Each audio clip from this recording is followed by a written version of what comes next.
Episode 451 Sepotong Jiwa One R. Namun tidak semua kultivator Ascendan berhasil. Tingkat keberhasilannya hanya 50%. Hanya setelah mencapai level di atas Ascendan atau jika negara kultivasi peringkat 5 naik ke peringkat 6 barulah kepingan jiwa seseorang dapat diambil dengan aman. Yun Kuezi tidak dapat mengambil kembali bagian jiwanya. Faktanya, sejak negara Suzaku tiba, belum ada yang berhasil mendapatkan kembali kepingan jiwa mereka. Ini ada hubungannya dengan segel Situnan. Meskipun segel pada kristal planet kultivasi mencegah Suzaku di masa depan untuk mengendalikan planet ini, segel tersebut juga menghentikan siapapun untuk dapat mengambil kembali kepingan jiwa mereka ketika mereka mencapai tahap Ascendan. Di beberapa planet kultivasi yang lebih kuat, seperti yang dikuasai oleh negara kultivasi peringkat 7 atau 8, terdapat sekte yang cukup kuat untuk menandingi planet kultivasi peringkat 6. Sekte-sekte ini telah menemukan cara untuk menghindari kultivasi planet kristal. Jika bukan itu masalahnya, tidak akan ada perselisihan di dalam aliansi kultivasi. Pada saat ini, jauh di luar angkasa di sebuah planet besar, banyak sinar cahaya pedang terbang melintasi langit. Orang-orang ini tidak berkelahi tetapi bergegas ke suatu tempat. Planet ini terlalu besar. Ukurannya puluhan kali lebih besar dari planet Suzaku, dan dengan planet sebesar ini, secara alami akan ada lebih banyak manusia di dalamnya. 5 planet kecil mengorbit planet besar ini. Ada juga banyak kultivator yang tinggal di masing-masingnya. Bahkan ada planet yang lebih kecil lagi dengan formasi kuat yang melindunginya. Planet terbesar, yang berada di tengah, adalah planet Tianyun. 5 planet kecil berada di bawah kendali planet Tianyun, yang merupakan planet peringkat 7. Adapun planet-planet yang lebih kecil lagi, mereka adalah planet pribadi dari para kultivator yang sangat kuat. Kecuali orang diundang secara pribadi, tidak ada yang bisa masuk. Planet Suzaku terlalu kecil jika dibandingkan dengan ini. Ada banyak sekte di planet Tianyun, tapi tentu saja yang paling menonjol adalah sekte nasib surgawi. Sekte nasib surgawi mengatakan bahwa segala sesuatu dalam hidup bergantung pada takdir. Semuanya sudah diatur, jadi tidak bisa dipaksakan dan tidak bisa dihindari. Keputusan sekte ini memberi mereka perasaan transendental. Orang yang menetapkan keputusan ini adalah orang yang dihormati oleh mayoritas penduduk di planet Tianyun.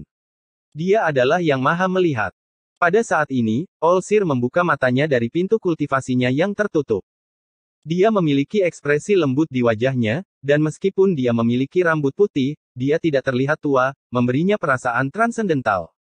Matanya yang cerah menunjukkan lebih banyak energi daripada mata kebanyakan anak muda. Tidak ada tanda-tanda kematian pada dirinya. Dia dipenuhi dengan vitalitas yang tak ada habisnya. Dia saat ini berada di pagoda nasib surgawi sekte nasib surgawi. Pada saat ini, kedua matanya menampakkan cahaya misterius dan dia bergumam pada dirinya sendiri, ketika saya mengunjungi seorang teman lama, saya melewati planet kultivasi yang setengah terbuang dan bertemu dengan seorang anak kecil. Anak ini mampu memahami ranah hidup dan mati dari siklus reinkarnasi dan berusaha mencapai tahap formasi jiwa. Tidak banyak orang yang bisa melakukan ini, jadi ketika saya melihat kultivasinya kurang, saya memberinya petunjuk dan berkata bahwa saya akan menerima dia sebagai murid kehormatan saya selama 100 tahun. Hari ini saya tiba-tiba merasakan. Saya yakin anak ini akan segera lahir. Saya tidak tahu pada tingkat kultivasi apa dia saat ini, tetapi jika dia berhasil sampai di sini, jika tingkat kultivasinya setidaknya tidak berada di level tersebut. Tahap akhir formasi jiwa, saya akan kecewa.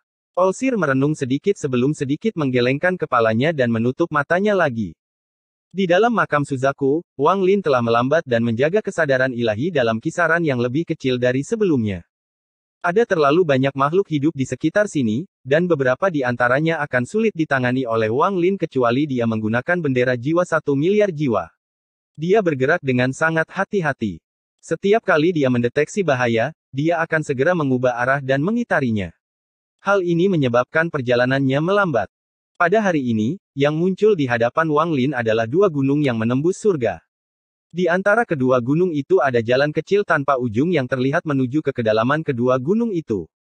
Kedua gunung itu dikelilingi oleh hutan yang indah. Sementara Wang Lin berdiri di kaki 2 gunung, dia merenung sedikit dan matanya berbinar. Dia sudah berada di bagian dalam makam selama beberapa hari sekarang. Menurut perhitungannya, pusat tempat ini seharusnya melalui jalan setapak. Namun, di sepanjang jalan, Wang Lin dapat dengan jelas merasakan bahwa semakin dekat dia ke pusat, semakin banyak makhluk hidup yang ada. Beberapa yang lebih kuat bukanlah hal yang bisa ditangani Wang Lin. Setelah merenung sejenak, Wang Lin berjalan menuju jalan kecil di antara dua gunung. Dia sangat berhati-hati dalam setiap langkah dan terus memperhatikan sekelilingnya. Bentuk kehidupan ini bisa bermacam-macam bentuknya, jadi jika seseorang lengah bahkan untuk sesaat, mereka akan disergap. Sepanjang perjalanan, Wang Lin memandangi permukaan dua gunung di kedua sisi jalan sempit ini.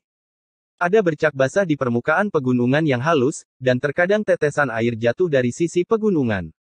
Setelah berjalan beberapa puluh meter, ekspresi Wang Lin berubah dan dia menyadari ada sesuatu yang tidak beres. Dia dengan hati-hati melihat ke dinding kedua gunung dan matanya berbinar. Kalau tempat ini basah sepanjang tahun, pasti tumbuh lumut. Bagaimanapun, sisa tempat ini mirip dengan planet luar. Namun, tempat ini sepertinya baru saja basah. Tangan kanan Wang Lin menunjuk ke permukaan salah satu gunung dan jarinya segera menggali ke dalamnya, menciptakan lubang sedalam 1 inci. Setengah inci bagian luar lubang itu basah, tetapi setengah inci terakhirnya kering. Tanpa ragu-ragu, Wang Lin dengan cepat mundur. Dalam sekejap mata, dia sudah keluar dari jalan kecil, dan saat dia mundur, air di dinding gunung mulai bergerak. Air keluar dari dinding dan tetesan air jernih mulai mengambang di atas jalan kecil. Ini adalah tetesan air yang tak terhitung jumlahnya. Setidaknya puluhan ribu di antaranya, dan masing-masing mewakili bagian jiwa. Tetesan air ini mengembun menjadi sosok manusia. Air itu bergerak secara misterius dan akhirnya berbentuk seorang wanita. Wanita ini terlihat normal, tapi dia mengeluarkan aura aneh. Setelah dia muncul, dia menatap Wang Lin dengan dingin dan perlahan berkata, "Kamu tidak bisa masuk ke dalam." Wang Lin perlahan mundur. Satu-satunya jenis makhluk hidup yang paling tidak ingin ia ganggu adalah makhluk yang terbuat dari air. Tipe ini adalah bentuk kehidupan yang paling sulit untuk dihadapi. Meskipun orang di depannya hanya sekuat kultivator formasi jiwa, masih sulit baginya untuk menghadapinya. Air adalah zat yang dapat berkumpul dan menyebar. Meskipun dia bisa menyegelnya, sangat sulit untuk mendapatkan semuanya. Beberapa hari yang lalu, Wang Lin menemukan makhluk hidup berbasis air dan pada akhirnya dia harus menyerah dan bergerak di sekitarnya. Inilah mengapa begitu dia menyadari ada kemungkinan makhluk hidup berbasis air ada di sini, dia mundur tanpa ragu-ragu.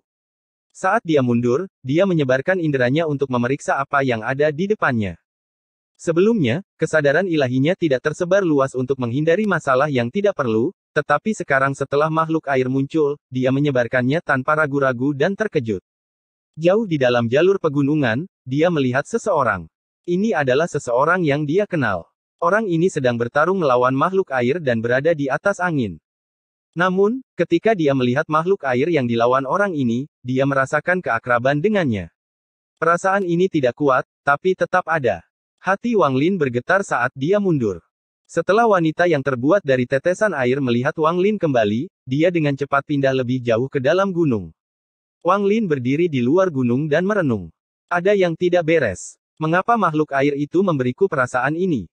Saya tidak memiliki akar roh air, jadi bagian jiwa saya tidak bisa berada di dalam bentuk kehidupan air.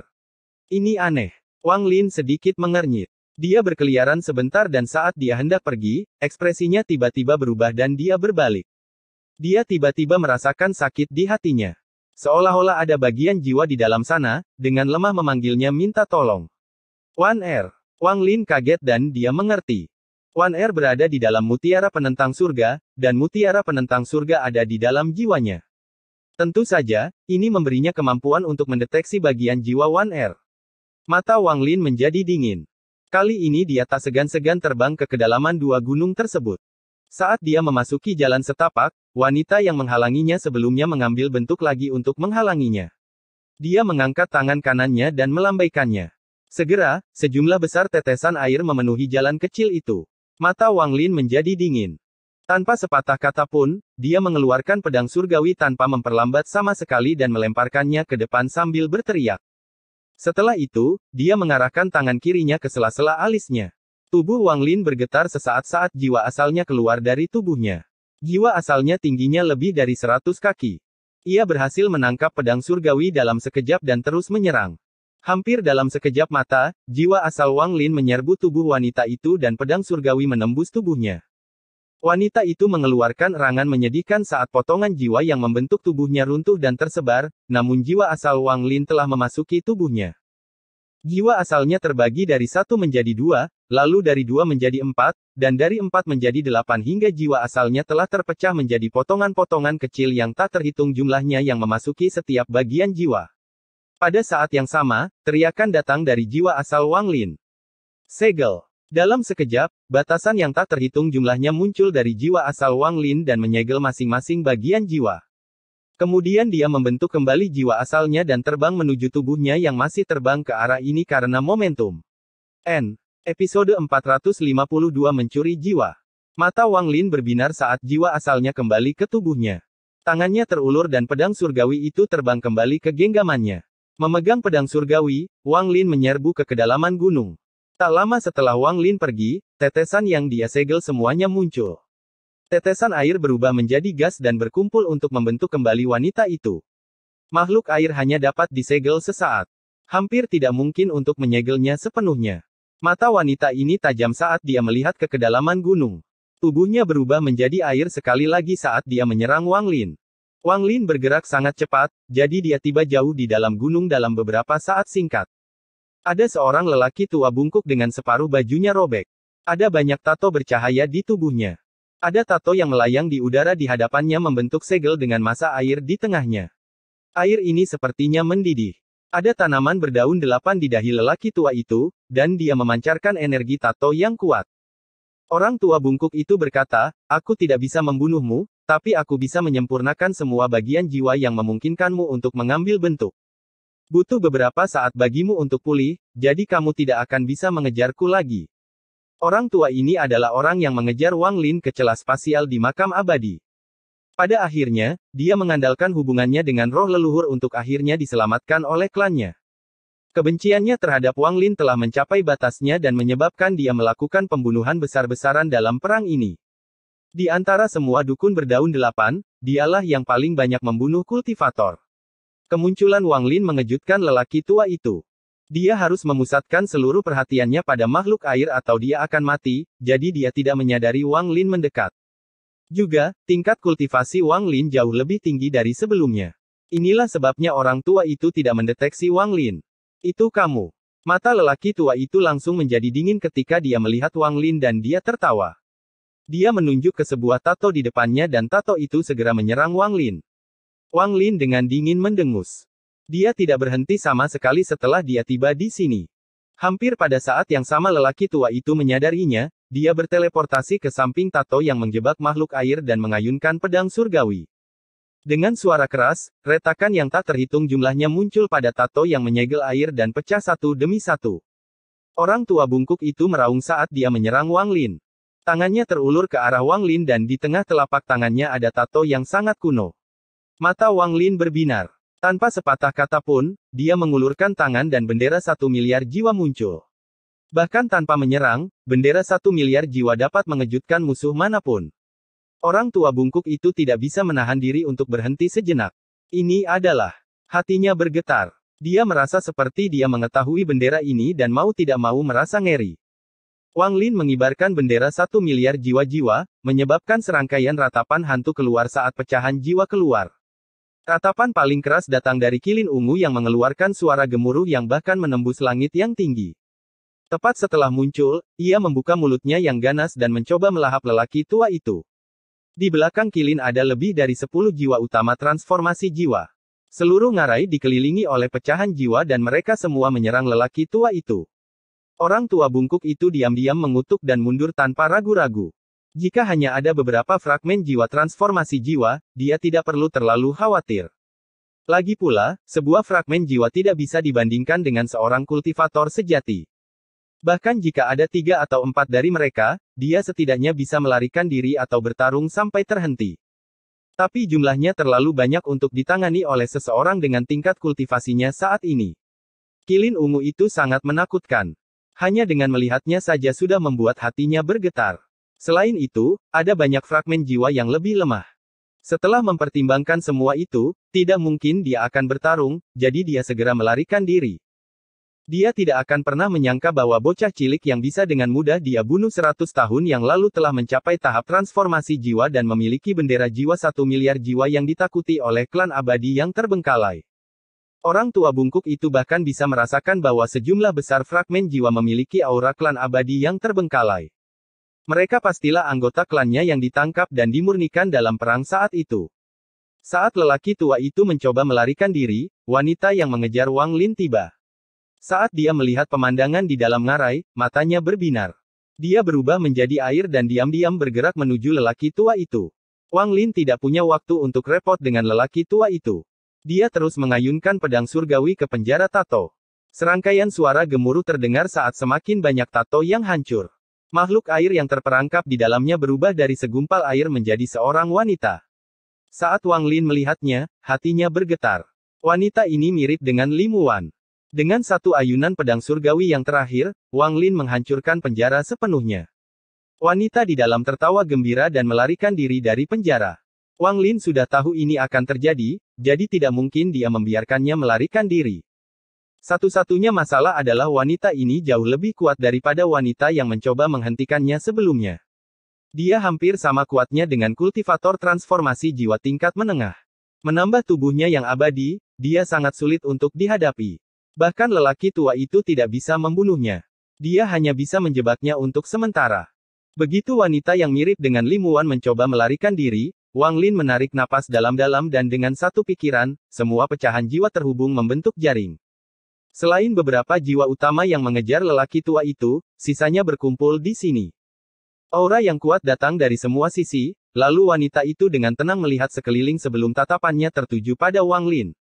Dia tertawa dan berkata, "Kamu menyelamatkan saya, namun sekarang kamu menjebak saya. Apa yang kamu inginkan?" Wang Lin dengan dingin bertanya, "Apakah kamu ingin mati atau hidup?" Wanita itu tersenyum dan tertawa. "Tidak ada yang bisa membunuhku di sini. Bahkan jika kamu menjebakku, aku hanya perlu meluangkan sedikit waktu untuk melarikan diri." Mata Wang Lin menjadi dingin dan dia berkata, "Bendera jiwa, gabung." Dengan itu, semua fragmen jiwa dengan cepat menyatu dengan jiwa utama. Hampir dalam sekejap mata, semua fragmen jiwa menghilang, hanya menyisakan 6 jiwa utama dengan kekuatan melebihi kultivator transformasi jiwa tahap akhir tetapi tidak sekuat kultivator ascendan. Keenam jiwa utama ini mengelilingi wanita itu dan menatapnya dengan dingin. Wang Lin berkata, "Hancurkan." Dengan satu kata, 6 jiwa utama semuanya bergerak dan menyerang dengan berbagai mantra dan teknik. Wanita itu tertawa ketika tubuhnya hancur dan pecahannya berterbangan ke segala arah. Wang Lin menunggu ini karena hanya ketika tubuhnya terbelah menjadi tetesan air barulah dia dapat menemukan potongan jiwa Li Muwan. Namun, saat Wang Lin dan 6 jiwa utama bergerak, seluruh ngarai berguncang. Getaran ini datang dari dalam tanah. Tidak hanya di sini, seluruh makam Suzaku sedang berguncang saat ini. Saat guncangan berlanjut, suara robekan terdengar dari langit. Seolah-olah ada tangan raksasa yang membelah langit. Keretakan spasial yang tak terhitung jumlahnya muncul di langit. Angin dingin yang keluar darinya bisa membekukan seseorang. Perpecahan spasial ini tidak seperti yang terjadi di luar. Dengan itu, Anda dapat memasukinya dengan aman jika Anda mencapai tingkat kultivasi tertentu. Tapi tempat ini berbeda. Perpecahan spasial di sini bukanlah keretakan spasial yang sebenarnya. Mereka hanya tampak seperti mereka. Di makam Suzaku, terdapat retakan dimensional yang dihasilkan oleh kekuatan khusus dari cultivation planet kristal. Bahkan jika seorang kultivator transformasi jiwa masuk, jiwa mereka akan segera mati tanpa kecuali. Saat hati planet kultivasi terus hancur, keruntuhan planet kristal kultivasi akhirnya dimulai.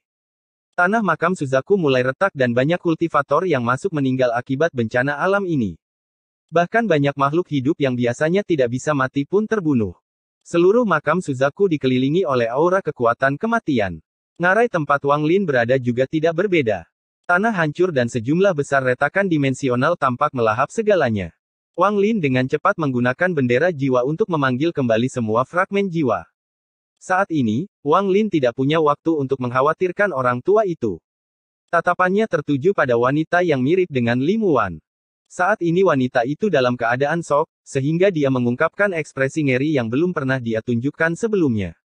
Tubuhnya perlahan-lahan runtuh dan kemudian, dengan keras, tubuhnya berubah menjadi tetesan air yang tak terhitung jumlahnya. Tetesan air yang tak terhitung jumlahnya juga runtuh. Ini adalah kematian yang nyata baginya. Wang Lin bergerak seperti kilat saat dia menghindari banyak retakan dimensional dan tiba di hadapan kumpulan tetesan air. Tangan kanannya terulur dan meraih tetesan air sebening kristal.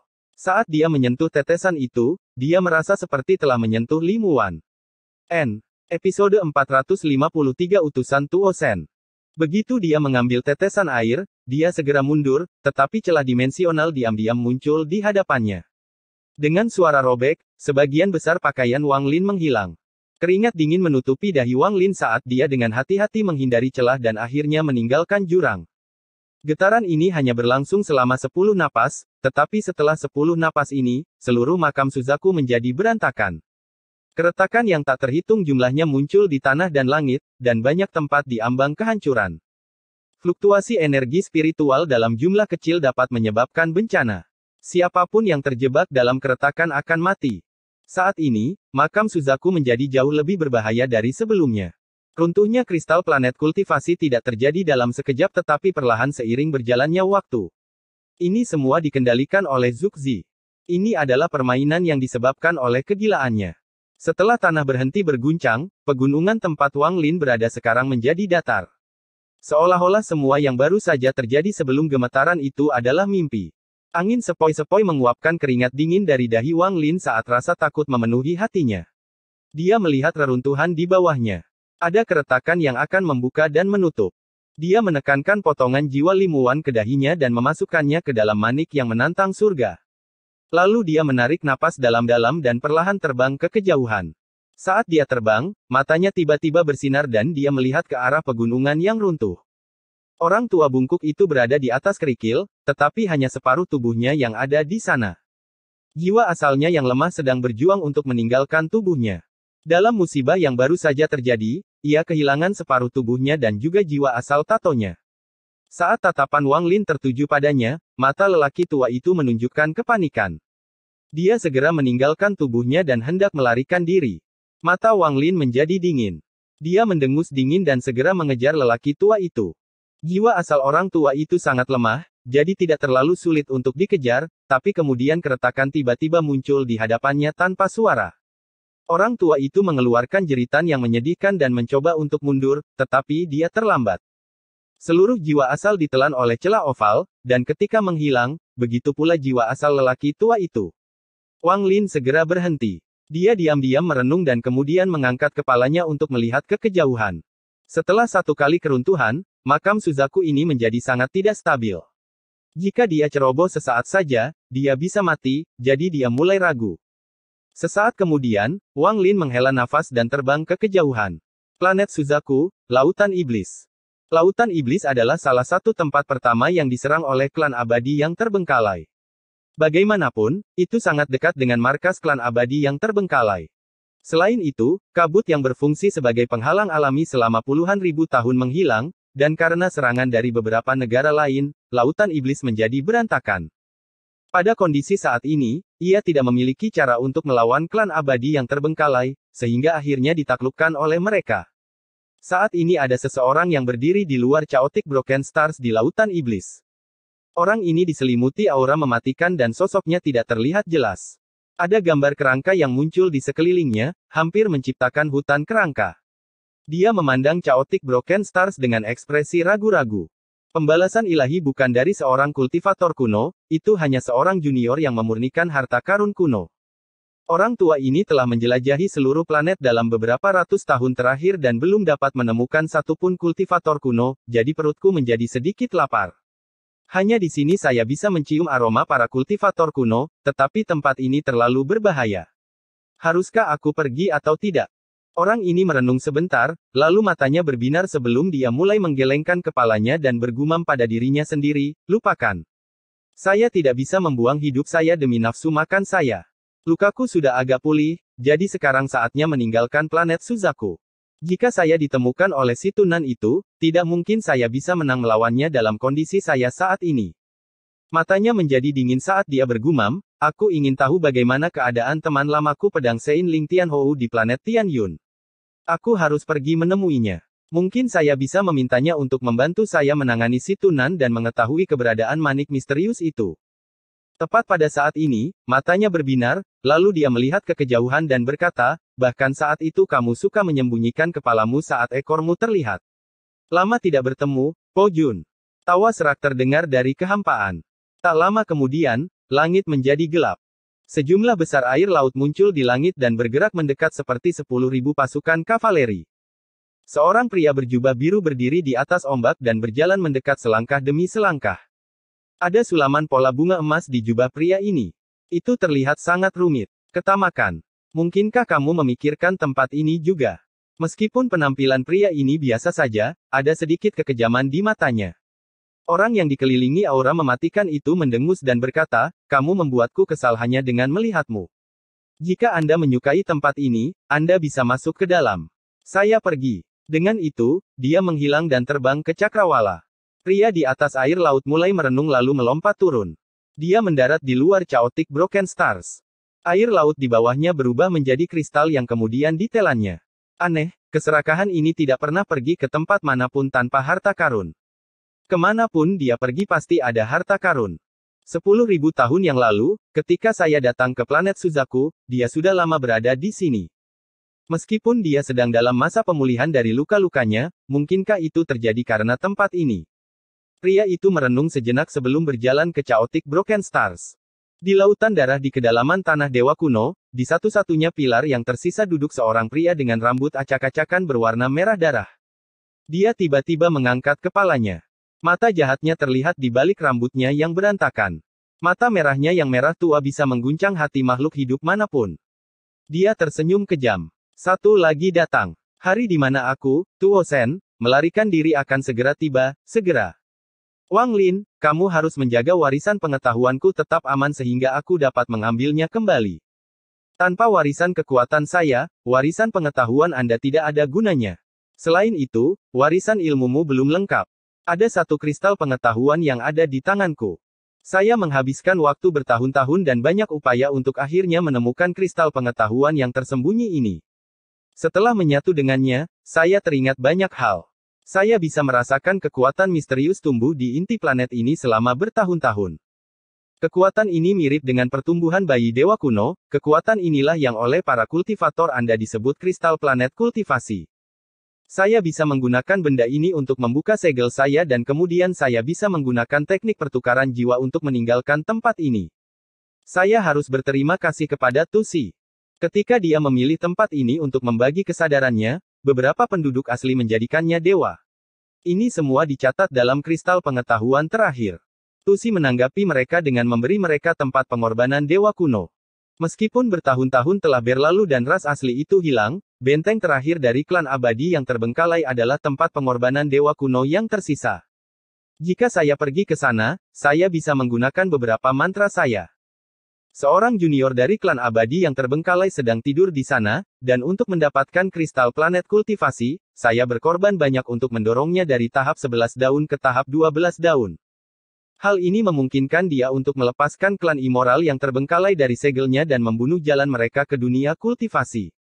Semua ini berjalan sesuai rencanaku, dan lokasi cultivation planet kristal akhirnya dibuka. Wang Lin, utusanku akhirnya bertemu denganmu lagi. Meski kamu sudah banyak berubah, bagaimana mungkin aku, Tuo Sen, bisa melupakanmu? Indera ilahi Anda telah terukir di hati saya. Kemanapun kamu lari, aku bisa menemukanmu. Tuo Sen mengangkat kepalanya dan mulai tertawa. Tawanya memenuhi seluruh lautan darah, menyebabkan gelombang besar melanda lautan. Matanya bersinar merah. Warna merah di matanya tampak beberapa kali lebih kental daripada darah laut. Wang Lin, hari di mana aku, Tuo Sen, melarikan diri sudah dekat. Setelah aku melahapmu, aku akan menjadi Dewa Kuno bintang 8. Pada saat itu, siapa dalam sistem ini yang akan menjadi tandinganku? Saat Tuo Sen tertawa, beberapa suara mencicit datang dari lautan darah. Dua monyet kecil muncul dan pindah ke samping Tuo Sen. Mata kedua monyet kecil ini mengeluarkan cahaya merah iblis. Saat ini di makam Suzaku, mata lelaki tua dengan senyuman menyeramkan itu bersinar merah. Mata monyet di bahunya semakin merah. Ketika monyet kecil itu mencicit, lelaki tua itu berhenti sejenak dan melihat ke kejauhan. Matanya bersinar merah sekali lagi. Ia datang. Orang tua itu hendak pindah ketika monyet di bahunya menggeram. Namun lelaki tua itu berhenti sejenak sebelum berbalik. Tujuannya adalah pusat makam Suzaku. Ketika lelaki tua itu terbang, monyet kecil itu memandang ke depannya dan matanya bersinar merah. Orang tua ini sangat cepat. Orang ini sepertinya bisa mendeteksi kapan keretakan itu akan muncul, jadi dia dengan mudah menghindarinya. Meski dia bergerak sangat cepat, tidak ada bahaya baginya. Tak lama setelah lelaki tua itu pergi, seberkas cahaya terbang dari kejauhan dan Wang Lin mendarat. Dia melihat kemana lelaki tua itu berada dan mulai merenung. Episode 454 Harta Karun Aneh. Wang Lin merenung sedikit sebelum terbang ke kejauhan. Dia menyebarkan indera ilahi dan melanjutkan dengan sangat hati-hati. Keretakan itu membuatnya pusing karena dengan adanya celah itu, dia tidak punya pilihan selain bergerak perlahan. Dalam 2 hari terakhir, Wang Lin melewati banyak tempat yang hancur akibat perpecahan. Dia melihat sebuah cekungan di kejauhan dengan aura pedang menusuk yang menembus langit seperti pedang. Dia mengamati area itu dengan inderanya dan menemukan ada lebih dari 10.000 cekungan di sini. Mereka menutupi area yang sangat luas sehingga dia bahkan tidak bisa melihat di mana ujungnya. Ada pedang panjang yang ditusukkan ke setiap baskom. Meskipun setengah dari pedangnya berada di bawah tanah, Wang Lin dapat dengan jelas merasakan niat pedang yang kuat. Potongan jiwa logam. Wang Lin merenung. Dia sudah lama berada di dalam makam Suzaku, dan segalanya sangat berbeda dari apa yang dikatakan si Tunan kepadanya. Wang Lin tidak bodoh. Dia sudah punya spekulasi sendiri mengapa ini terjadi. Saya khawatir makam Suzaku sebenarnya adalah planet kristal kultivasi itu sendiri. Saya berada di makam Suzaku dan juga di dalam planet kristal kultivasi. Inilah mengapa semua makhluk hidup aneh ini lahir di dalam makam. Inilah mengapa celah aneh itu muncul ketika kristal planet kultivasi mulai hancur. Keretakan ini adalah runtuhnya kristal planet kultivasi. Ekspresi Wang Lin suram saat dia melihat ke baskom di depannya. Namun, ini hanyalah spekulasinya sendiri. Dia harus pergi ke tengah tempat ini untuk memastikannya. Jika gunung itu ada, maka dia salah, tetapi jika tidak, maka dia benar. Wang Lin merenung sedikit, lalu dia menyebarkan akal ilahi dan hatinya bergetar. Di tengah area ini terdapat cekungan besar yang ditutupi lapisan es biru tua, sehingga tidak ada yang bisa melihat apa yang ada di dalamnya.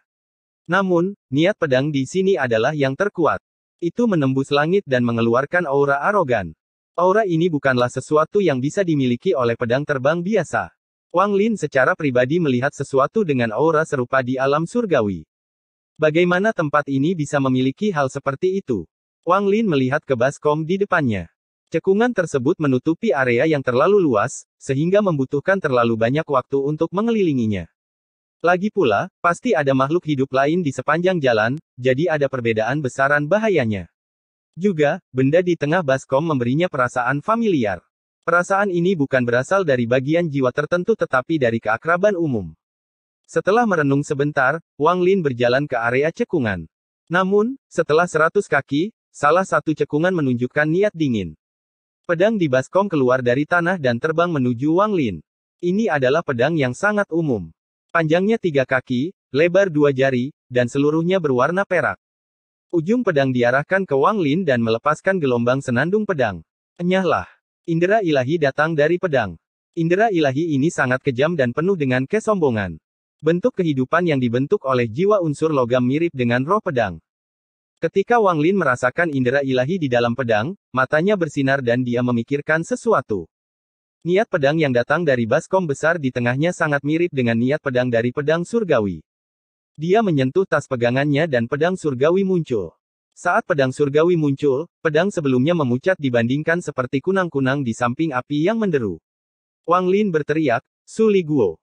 Gas hitam keluar dari pedang surgawi dan Su Li Guo mengambil bentuk. Dia melihat pedang itu dan tertawa nakal. "Cucu, meskipun kakekmu Su Li Guo baru menjadi roh pedang di tengah jalan, kamu." Tanpa menunggu dia berbicara, pedang arogan itu bergetar dan dengan cepat melarikan diri tanpa ragu-ragu. Adegan ini mengejutkan Su Li Guo, tapi kemudian dia dengan cepat menjadi sombong.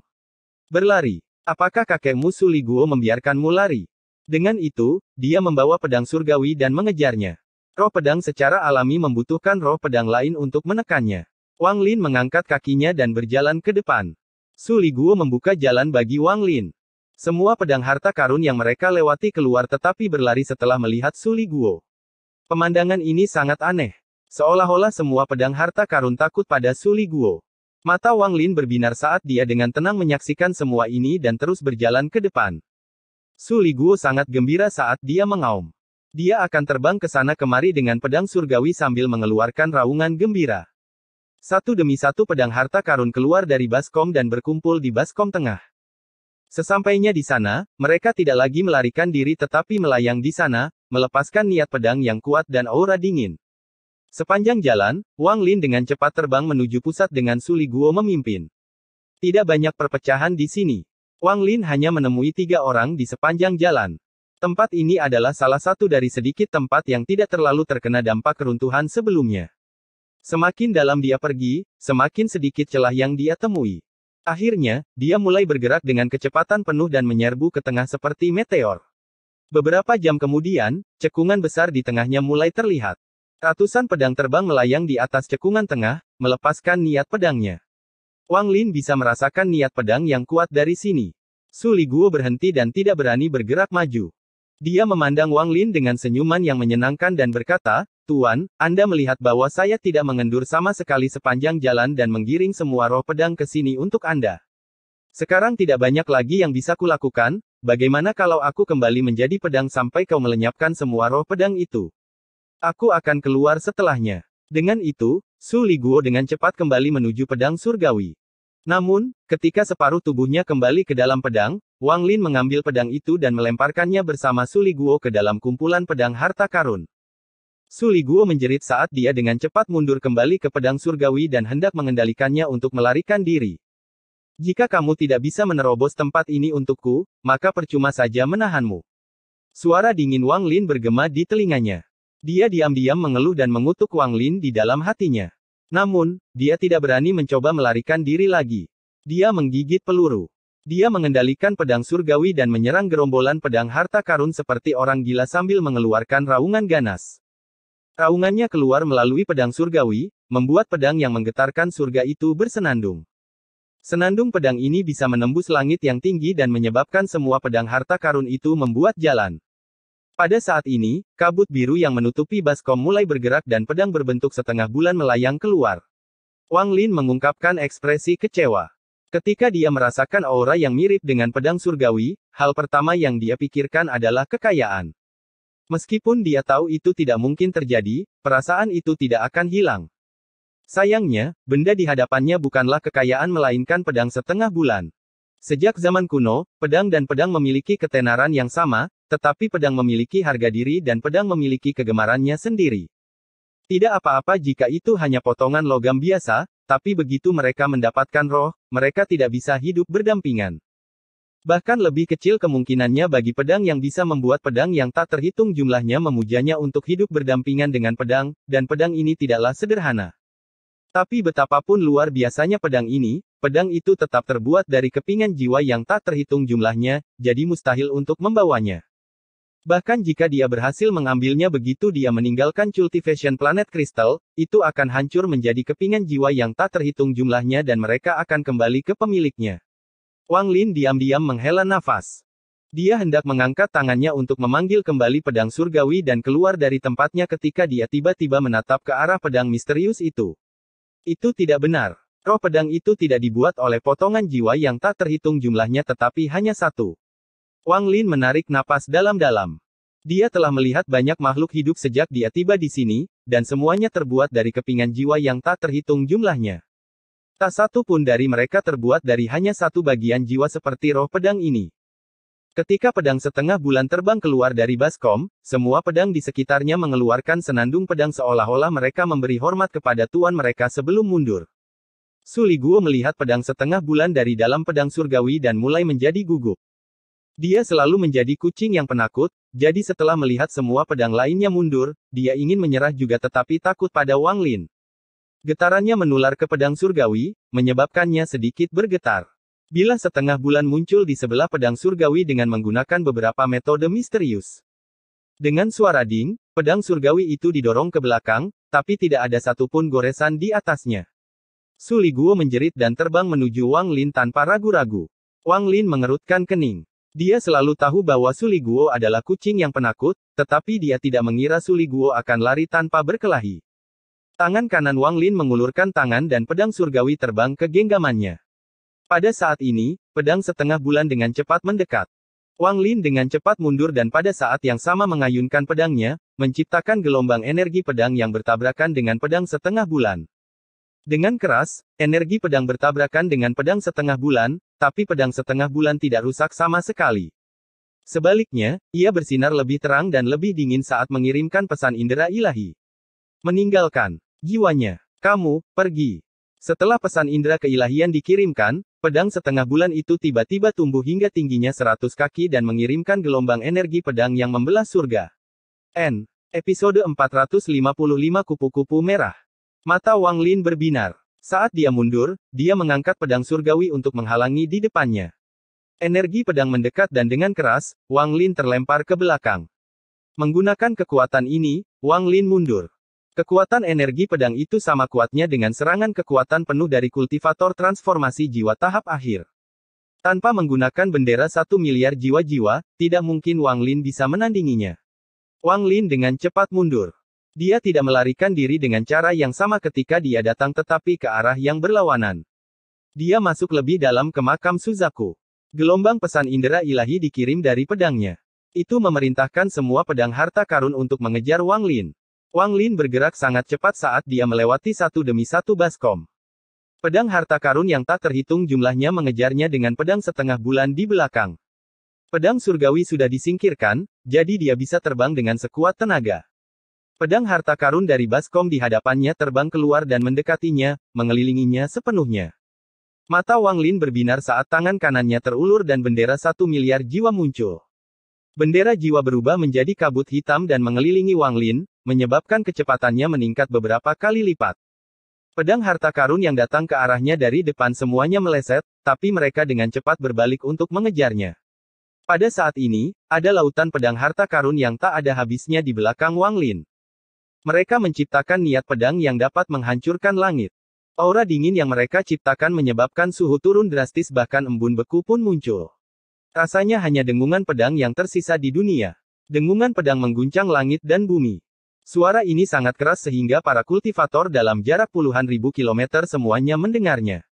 Banyak kultivator terbang menuju lokasi ini untuk melihat apa yang terjadi. Masing-masing pedang mengeluarkan dengungan pedang dan aura dingin. Ketika semua pedang digabungkan, mereka tampaknya telah membentuk pedang kuno yang abadi. Sinar energi pedang melewati Wang Lin dari belakangnya. Wang Lin, yang dikelilingi oleh bendera jiwa, bergerak seperti awan asap. Meskipun masih banyak pedang energi yang mendarat padanya, semuanya terhalang oleh bendera jiwa. Hanya ketika energi pedang dari pedang setengah bulan mendekat, Wang Lin akan mengeluarkan pedang surgawi untuk memblokirnya. Seluruh situasi ini sangat menarik bagi Wang Lin. Itu membuatnya teringat masa lalu ketika dia diburu oleh orang lain ketika tingkat kultivasinya masih rendah. Tepat pada saat ini, dua sinar cahaya terbang menuju Wang Lin.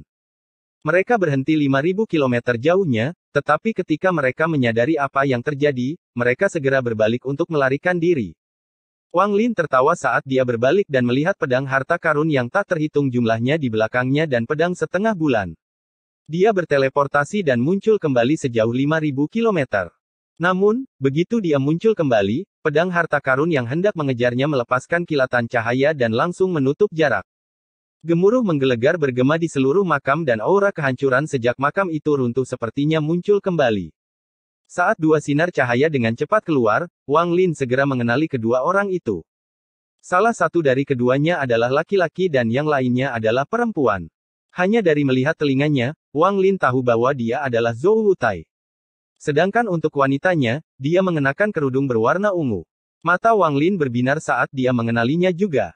Meskipun Wang Lin dikejar oleh semua pedang harta karun, ekspresinya tenang dan dia tertawa. Jangan pergi, saudara Zhou. Tunggu aku sebentar. Ekspresi Zhou Wutai jelek saat dia bergumam, sial. Dia pura-pura tidak mendengar Wang Lin dan terbang lebih cepat. Adapun wanita itu, saat dia melihat Wang Lin, dia menunjukkan wajah penuh ketakutan dan dengan cepat melarikan diri. Sama seperti ini, keduanya terbang di depan dengan Wang Lin di belakang mereka diikuti oleh pedang yang tak terhitung jumlahnya. Pedang setengah bulan kadang-kadang muncul dan mengirimkan gelombang energi pedang. Energi pedang ini adalah satu-satunya hal yang benar-benar dikhawatirkan oleh Wang Lin. Setiap kali ada yang dilempar ke arahnya, dia harus menghindarinya dengan cepat. Pedang setengah bulan itu sangat aneh. Berkat inderanya, dia menyadari bahwa setiap kali pedang setengah bulan ini mencapai kecepatan tertentu, kekuatan misterius akan memaksanya untuk melambat. Kalau tidak, ia bisa dengan mudah mengejar Wang Lin. Mereka bertiga terbang dengan kecepatan tertinggi. Setelah 3 batang dupa, tepi area berisi baskom muncul di pandangan mereka. Mata Wang Lin berbinar dan dia segera berteleportasi. Saat dia muncul kembali, dia sudah berada di pinggir area. Begitu dia muncul, dia langsung menyerang tanpa jeda sejenak. Zhou Wutai sedikit ragu sebelum mengejar Wang Lin. Sedangkan untuk wanita itu, dia sedikit ragu sebelum memilih arah lain dan berpisah dari Zhou Wutai. Semua pedang harta karun berhenti di sini. Hanya pedang setengah bulan yang tidak berhenti sama sekali dan keluar dari area cekungan. Setelah pedang setengah bulan meninggalkan cekungan, kecepatannya tiba-tiba meledak. Kekuatan misterius yang memperlambatnya sepertinya telah melemah, menyebabkan kecepatannya mencapai tingkat yang tidak terbayangkan. Hampir dalam sekejap mata, pedang setengah bulan melewati Zhou Wutai dan menyerang Wang Lin. Dahi Zhou Wutai dipenuhi keringat dingin. Ketika pedang itu melewatinya, dia tidak menyadarinya sama sekali. Dia hanya merasakan angin kencang dan melihat titik hitam menghilang ke cakrawala. Barang apa itu? Kecepatan yang sangat cepat. Setidaknya 10 kali lebih cepat dari sebelumnya. Hati Zhou Wutai terkejut saat dia mengejar Wang Lin dan pedangnya. Saat Wang Lin terbang menjauh, dia harus memperlambat kecepatan karena setelah meninggalkan area cekungan, retakan mulai semakin sering muncul. Setelah menghabiskan beberapa waktu menghindari perpecahan, dia memilih untuk berhenti di puncak gunung. Ketika dia melihat ke kejauhan, dia bisa melihat sebuah gunung memancarkan cahaya berwarna pelangi. Gunung ini tampak persis sama dengan gunung roh yang digambarkan si Tunan kepadanya. Hampir seketika setelah dia berhenti, suara gemuruh terdengar dari kejauhan. Wang Lin sudah bersiap dan segera berteleportasi sejauh 10.000 kaki. Dengan keras, gunung tempat dia berada runtuh. Dengan kilatan cahaya biru, pedang setengah bulan itu terbang keluar dari reruntuhan. Pada saat yang sama, pesan ilahi keluar dari pedang bulan sabit. Tinggalkan dia. Di sini. Tubuh Wang Lin menghilang lagi, tapi kali ini dia merasakan sakit di lengan kirinya. Ketika dia muncul kembali 10.000 kaki jauhnya, lengan baju di lengan kirinya hilang dan muncul luka. Kecepatan yang luar biasa. Setelah Wang Lin muncul kembali, dia berteleportasi lagi. Dia tidak berani berteleportasi terlalu jauh, karena jika dia berada di dekat celah, itu akan berbahaya. Akibatnya, setiap kali Wang Lin berteleportasi, akan ada kilatan cahaya biru dan tempat Wang Lin berada akan runtuh. Pedang setengah bulan itu sepertinya sudah gila mengejar Wang Lin. Dengan cepat, Wang Lin berteleportasi sejauh 10.000 kaki dan segera pindah ke samping. Kemudian sebuah celah diam-diam muncul di sebelah tempatnya berada. Tepat setelah Wang Lin berteleportasi, kilatan cahaya biru menembus tempat dia berada. Segala sesuatu yang dilewati cahaya biru hancur, termasuk gunung, bumi, dan bahkan beberapa celah yang muncul sebelum semuanya runtuh. Melihat hal ini menyebabkan tengkorak Wang Lin tergelitik. Dia sekali lagi berteleportasi tanpa ragu-ragu. Kali ini dia merasakan sakit di kaki kanannya dan darah segar keluar darinya. Setelah muncul 5 km jauhnya, tangan kanan Wang Lin mengusap lukanya, menyebabkan lukanya menutup dan darahnya hilang. Harta karun apa ini? Jejak keserakahan muncul di mata Wang Lin. Dia hanya pernah melihat kecepatan seperti ini pada satu hal lain, dan itu adalah jiwa keempat dari bendera jiwa. Setelah membandingkan keduanya, kecepatan mereka hampir sama persis, hanya kekuatan bilahnya yang lebih kuat. Lagi pula, tertusuk jarum mungkin terasa sakit, tapi terkena pisau bisa mengakibatkan kepalamu berguling-guling di tanah. Ini terbuat dari satu bagian jiwa saja. Milik siapakah potongan jiwa ini yang memiliki kekuatan elemen logam yang begitu kuat? Pedang ini adalah harta karun. Tubuh Wang Lin menghilang lagi, dan segala sesuatu di sekitar tempat dia berada runtuh sekali lagi. Bilahnya menjadi lebih cepat dan Wang Lin segera tidak mampu mengimbanginya. Jika dia ceroboh sesaat saja, dia akan terluka. Sekarang dia tahu mengapa Zhu Zi sangat takut pada jiwa keempat. Aku harus menjadikannya milikku. Mata Wang Lin berbinar saat dia mengeluarkan pedang surgawi. Dengan satu jentikan, Su Li Guo dipaksa keluar dari pedang surgawi olehnya. Su Li Guo, bersabarlah sebentar seperti yang kamu lakukan pada nenek moyang klan iblis raksasa. Begitu aku mendapatkan kembali bagian jiwaku, aku akan datang dan menyelamatkanmu. Dengan itu, Wang Lin melambaikan tangannya dan Su Li Guo terbang ke udara. Su Li Guo menjerit dan hendak melarikan diri ketika pedang bulan sabit menangkapnya dan mereka menghilang. Teriakan Su Li Guo terdengar dari kejauhan. Tuan, jangan lupa untuk menyelamatkan saya. Mata Wang Lin berbinar saat dia memegang pedang surgawi. Dia dan Su Li Guo terhubung, jadi dia bisa merasakan di mana dia berada. Selain itu, roh pedang itu seharusnya tidak menyakiti Su Liguo karena ia mempunyai niat lain. Dan Su Liguo adalah iblis, jadi dia tidak mudah dihancurkan. Saat ini dia sedang terburu-buru dan tidak punya waktu untuk menangani pedangnya saat ini. Dengan Su Liguo sebagai umpan, dia akan punya banyak waktu di masa depan untuk mendapatkannya. Setelah dia menyingkirkan pedang surgawi itu, dia melihat ke arah gunung berwarna pelangi di kejauhan dan hendak terbang ke sana. Namun, pada saat ini, ekspresinya berubah dan dia berbalik untuk melihat gunung di dekatnya. Di sana dia melihat sosok berwarna merah. Sosok ini dipenuhi kehampaan dan kesepian. Dia berdiri di sana seperti kupu-kupu merah yang ingin pergi bersama angin tetapi terpaksa tetap tinggal. Kupu-kupu merah. N. Episode 456 Mawar Merah. Jika kupu-kupu merah ada di sini, maka Qian Feng juga ada. Mata Wang Lin berbinar dan indera ilahi menyebar. Qian Feng berada di tahap pertengahan transformasi jiwa, jadi jika dia ingin menyembunyikan dirinya, akan sulit bagi Wang Lin untuk menemukannya. Mata Wang Lin tenang saat dia menggenggam tangannya pada kupu-kupu merah dan berkata dengan keras, "Lama tidak bertemu, sesama kultivator kupu-kupu merah." Sosok merah di puncak yang tidak terlalu jauh itu dipenuhi dengan rasa hampa. Dia menatap Wang Lin dalam-dalam dan kemudian, dalam sekejap mata, dia menghilang dari gunung dan muncul kembali 1000 kaki darinya. Setelah dia mendekat, matanya yang hampa dan kosong tercetak di benak Wang Lin. Ekspresinya menjadi sangat jelek. Dia telah mendengar tentang apa yang terjadi pada kupu-kupu merah dan bahkan menyadari kehadirannya ketika dia melawan Qian Feng. Tapi hari ini adalah pertama kalinya dia benar-benar bertemu dengannya lagi setelah bertarung melawannya. Apa yang dilihat Wang Lin di mata kupu-kupu merah hanyalah kematian. Kupu-kupu merah saat ini masih cantik, tetapi Wang Lin tidak bisa lagi melihat putri surga yang sombong dan sombong seperti dulu. Kupu-kupu merah di masa lalu adalah kejeniusan Sue Yue, putri terberkati dari surga, seseorang yang mencapai tahap akhir formasi jiwa hanya dalam 100 tahun. Dia menganggap Wang Lin hanyalah seekor semut, dan pertemuan kecil mereka akhirnya menyebabkan pertempuran yang menentukan. Meskipun demikian, dalam hati Wang Lin, dia tetap menghormatinya. Rasa hormat ini merupakan pengakuan seseorang terhadap lawannya. Melihat lawan masa lalunya sekarang seperti ini membuat Wang Lin menghela nafas. Ungkapan, walaupun segala sesuatunya tetap sama, orang-orang tidaklah salah sama sekali. Membandingkan masa lalunya dengan sekarang, Wang Lin lebih suka melihat kupu-kupu merah yang sombong dari sebelumnya. Hanya dengan melawan orang-orang seperti dia, dia dapat melangkah menuju puncak kultivasi. Wang Lin menghela nafas. Dia mengubur penyesalan di dalam hatinya saat dia melihat kupu-kupu merah dan berteriak, "Qian Feng, keluar!" Kupu-kupu merah berdiri di sana memandang ke langit dengan mata tanpa emosi. Suara Qian Feng datang dari kehampaan. "Cheng Niu, aku tidak punya waktu untuk berurusan denganmu hari ini.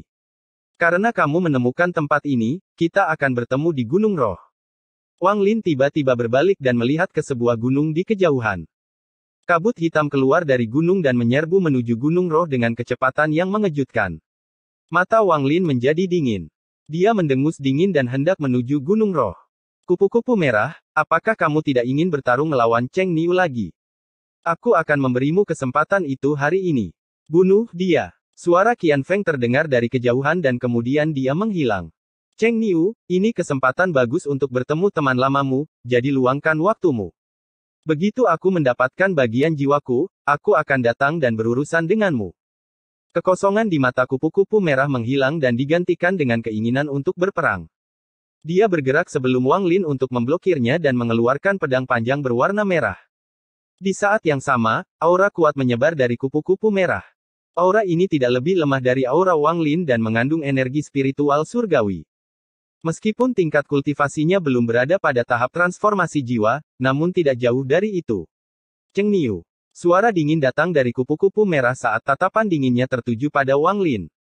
Wang Lin sedikit mengerutkan kening saat dia memandangnya.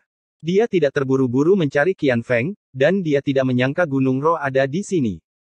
Jika mereka benar-benar berada di dalam kristal planet kultivasi, maka Gunung Roh seharusnya tidak ada.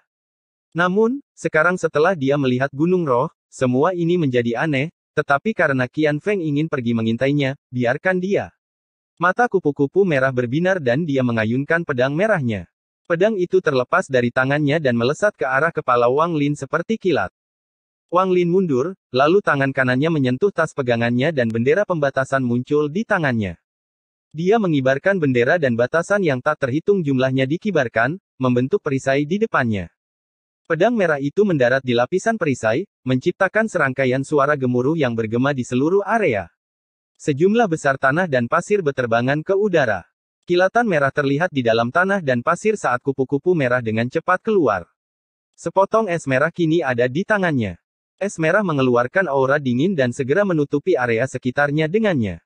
Saat kupu-kupu merah mendekat, niat bertarungnya berkedip sejenak, mengungkapkan rasa duka yang mendalam. Saat dia mendekat, bibirnya bergetar. Bunuh aku. Suara samar keluar dari mulutnya, tapi kesedihan dari matanya menghilang dan digantikan oleh niat bertarung yang kuat itu. Kekuatannya mencapai puncaknya saat dia menyerang Wang Lin. Hati Wang Lin bergetar. Saat dia mendengar suara kupu-kupu merah, tatapannya ke arahnya menjadi rumit. Kupu-kupu merah belum kehilangan kewarasannya. Masih ada sepotong yang tersembunyi dengan baik.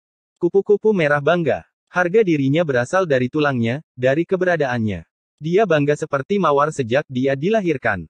Sepotong kewarasan yang dia sembunyikan dengan baik lebih baik mati daripada hidup sebagai seekor anjing. Wang Lin menarik napas dalam-dalam dan menghadapi kupu-kupu merah yang masuk. Tangan kanannya terulur dan helaian gas pembatas mulai bersinar sambil berkumpul di tangannya. Tombak hitam sepanjang 30 kaki terbentuk di tangannya. Memegang tombak di satu tangan, mata Wang Lin bagaikan kilat, lalu dia menatap kupu-kupu merah dan menusukkan tombak itu ke arahnya. Suara yang tercipta dari tusukan itu mirip dengan suara ratapan ratusan hantu. Suara ini berasal dari ujung tombak dan bergema di seluruh area. Dia tiba-tiba menempelkan bongkahan es merah di dahinya. Pada saat ini, cahaya merah bersinar dari dahinya dan kemudian lapisan es merah menyebar darinya, membentuk satu set baju besi merah. Armor ini menutupi dirinya sepenuhnya dan mengeluarkan aura dingin. Cahaya yang menerangi armor membuatnya semakin cantik. Saat ini dia seperti perang surgawi. Selanjutnya, armor itu mulai bersinar merah dan cambuk hitam tiba-tiba muncul di tangannya. Penghancur jiwa. Cambuk ini diberikan kepadanya oleh Qian Feng untuk menangani Wang Lin. Mata kupu-kupu merah menampakkan cahaya misterius saat dia menjentikkan cambuk di tangannya, menyebabkan serangkaian suara letupan dari tempat cambuk itu melewatinya. Cambuk itu bergerak seperti naga dan melesat ke arah Wang Lin seperti kilat. Mata Wang Lin berbinar dan tombaknya bergerak pada saat bersamaan.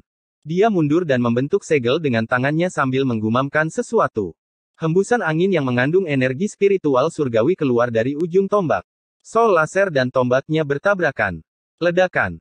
Gelombang kejut yang dihasilkan dari benturan cambuk dan tombak begitu kuat hingga seolah-olah langit dan bumi akan runtuh.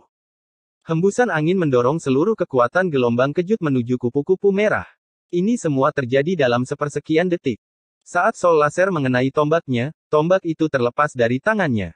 Sol laser bergerak seperti kilat hitam saat ia menerobos gelombang kejut menuju Wang Lin. Dengan keras, Wang Lin dengan cepat mundur lebih dari 1000 kaki. Matanya mengungkapkan cahaya misterius saat dia bergumam, sol laser.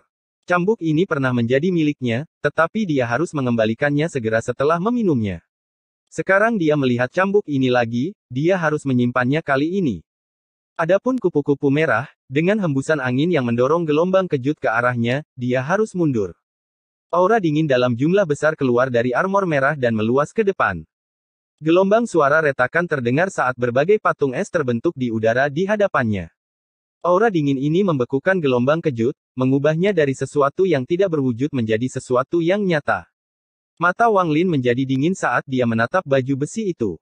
Kupu-kupu merah mengangkat tangannya dan menunjuk ke patung es di depannya. Serangkaian suara berderak terdengar saat retakan muncul di lapisan luar patung. Retakannya meluas seperti orang gila. Dalam sekejap mata, tidak ada permukaan halus yang tersisa pada patung es tersebut, dan dengan keras, permukaan tersebut pecah. Bunuh aku. Kupu-kupu merah menunjukkan ekspresi kesusahan. Wajahnya dipenuhi rasa sakit. Pada saat ini, sol laser bergerak di sekitar tubuhnya seperti naga dan armornya melepaskan gelombang aura dingin. Wang Lin memandang kupu-kupu merah dan mengangguk dalam diam. Dia menyentuh tas pegangannya dan kapak raksasa muncul di tangannya. Langit menjadi gelap segera setelah kapak ini muncul dan semua cahaya berkumpul di bilah kapak. Untaian petir ungu berpindah dari kapak ke tubuh Wang Lin, menyebabkan serangkaian suara berderak keluar dari tubuhnya. Pada saat ini, keinginan untuk berperang yang belum pernah dia rasakan sebelumnya muncul di dalam hatinya. Kapak ini dipanggil oleh nenek moyang klan iblis raksasa sebelum dia meninggal. Itu adalah senjata nenek moyang pendiri klan iblis raksasa yang terjebak di bawah sekte mayat di Zhao. Setelah Wang Lin mendapatkannya, dia awalnya akan membiarkan tubuh aslinya menggunakannya. Namun, sekarang pedang surgawi tidak memiliki roh pedang untuk melepaskan kekuatan penuhnya dan dia tidak ingin menggunakan bendera jiwa. Ini adalah senjata terbaik untuk dia gunakan dengan kekuatan penuhnya. Kupu-kupu merah menatap Wang Lin dan membuka mulutnya. Lampu merah keluar dari mulutnya dan berbentuk mawar merah kristal. Mawar ini mulai melayang di hadapannya. Lalu tiba-tiba terbuka. Saat mekar, asap merah keluar dari bunganya, dan sosok yang tampak seperti kupu-kupu merah muncul di dalam asap. Sosok ini mengandung rasa bangga yang kuat. Itu persis sama dengan kupu-kupu merah yang diingat Wang Lin. Cheng Niu, bertindak sekarang. Kupu-kupu merah dalam asap merah dipenuhi dengan kebanggaan saat dia melihat Wang Lin. Episode 457 seperti kupu-kupu. Pada saat ini, 5.000 km jauhnya dari pertempuran Wang Lin dan kupu-kupu merah, Zhou Wutai masih terbang. Tingkat kultivasinya berada di bawah Wang Lin, jadi dia masih mengejar ketinggalan. Saat pedang setengah bulan itu meluncur melewatinya, itu sangat mengejutkannya. Dia belum pernah melihat sesuatu secepat itu dalam hidupnya.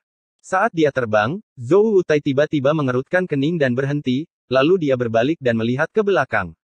Dia melihat awan merah mendekat dari kejauhan. Hal itu menyebabkan seluruh langit menjadi merah. Bahkan celah di langit pun lenyap karena awan merah. Zhou Wutai menghela nafas. Dia segera menjadi sangat hormat dan berdiri diam.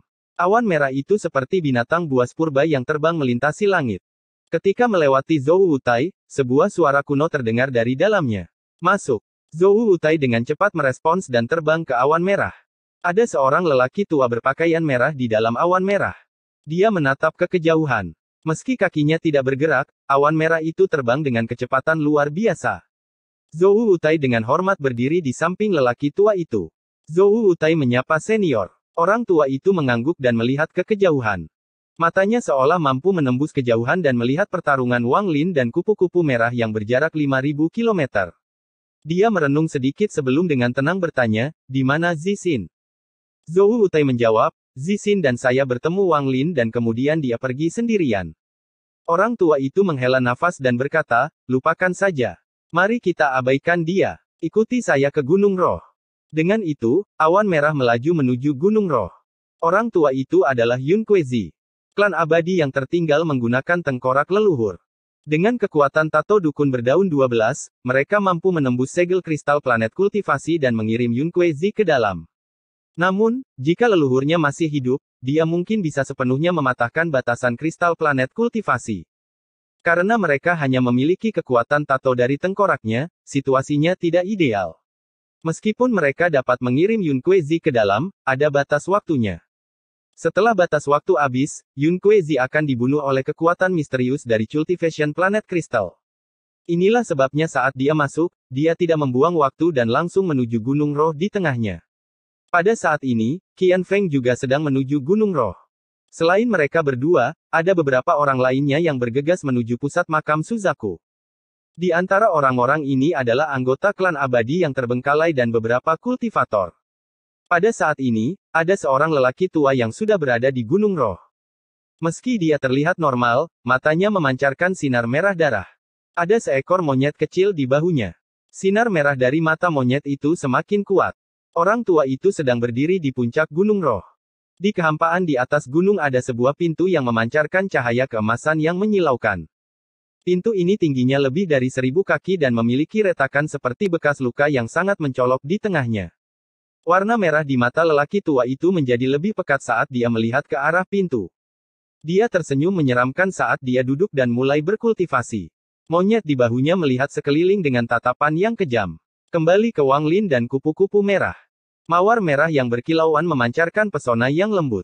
Gambaran kupu-kupu merah adalah bagian dari indera ilahi yang selama ini dia sembunyikan. Inilah dia yang sebenarnya. Dia menatap Wang Lin dengan mata penuh kebanggaan dan berbisik, Cheng Niu, bertindak sekarang. Bunuh aku. Hidup ini tanpa kemauanku tidak layak untuk dijalani. Aku, kupu-kupu merah, lebih baik mati daripada menjalani hidup ini. Adegan kupu-kupu merah terlintas di kepala Wang Lin saat dia berbicara. Putri surga yang diberkati berakhir dalam kondisi seperti itu. Betapa menyedihkan. Wang Lin menghela nafas. Apa yang dilihatnya pada gambar kupu-kupu merah ini bukanlah kebanggaan, melainkan kesedihan. Kesedihan yang sangat tersembunyi di hatinya. Kesedihan ini mengandung rasa sakit yang sangat mendalam. Melihatnya akan membuat hati siapapun bergetar. Kupu-kupu merah, aku akan mengabulkan permintaanmu. Mata Wang Lin menjadi serius, lalu dia melambaikan kapaknya. Dia tiba-tiba melompat ke udara, mengaum, dan melemparkan kapak. Kapak itu melesat ke arah kupu-kupu merah seperti meteor yang dikelilingi petir. Kapak ini membawa aura yang kuat. Saat melintasi langit, langit berguncang seolah-olah akan runtuh. Saat kapak semakin dekat ke tanah, hal itu menyebabkan tanah retak dan pecah. Kupu-kupu merah mengangkat kepalanya dan melihat ke arah kapak. Sepotong indera ilahi yang tersisa di mawar berubah menjadi asap dan memasuki dahi tubuhnya.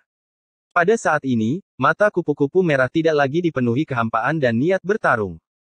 Saat ini, mata kupu-kupu merah dipenuhi dengan kejernihan, kebanggaan, dan kebencian. Kupu-kupu merah perlahan menunjukkan senyuman tipis. Senyuman ini dipenuhi dengan kegembiraan. Itu adalah sesuatu yang jarang terlihat di wajahnya. Saat ini dia seperti seorang gadis lugu yang telah menghilangkan semua kekhawatiran dari hatinya. Niat bertarung yang mengerikan datang dari kapak saat turun dari langit. Seolah-olah ada raksasa tak kasat mata yang memegang kapak dan mengayunkannya ke bawah. Meski senyuman di wajah kupu-kupu merah terlihat indah, namun tetap mengandung sedikit rasa bangga. Kebanggaan ini adalah dirinya yang sebenarnya. Kupu-kupu merah menghabiskan seluruh hidupnya dengan bangga, dan bahkan pada saat kematiannya, dia masih bangga. Harga dirinya setinggi awan dan menawan seperti kupu-kupu merah cerah. Kapak itu menembus langit, menciptakan hembusan angin kencang dan serangkaian dentuman sonik yang bergema di langit.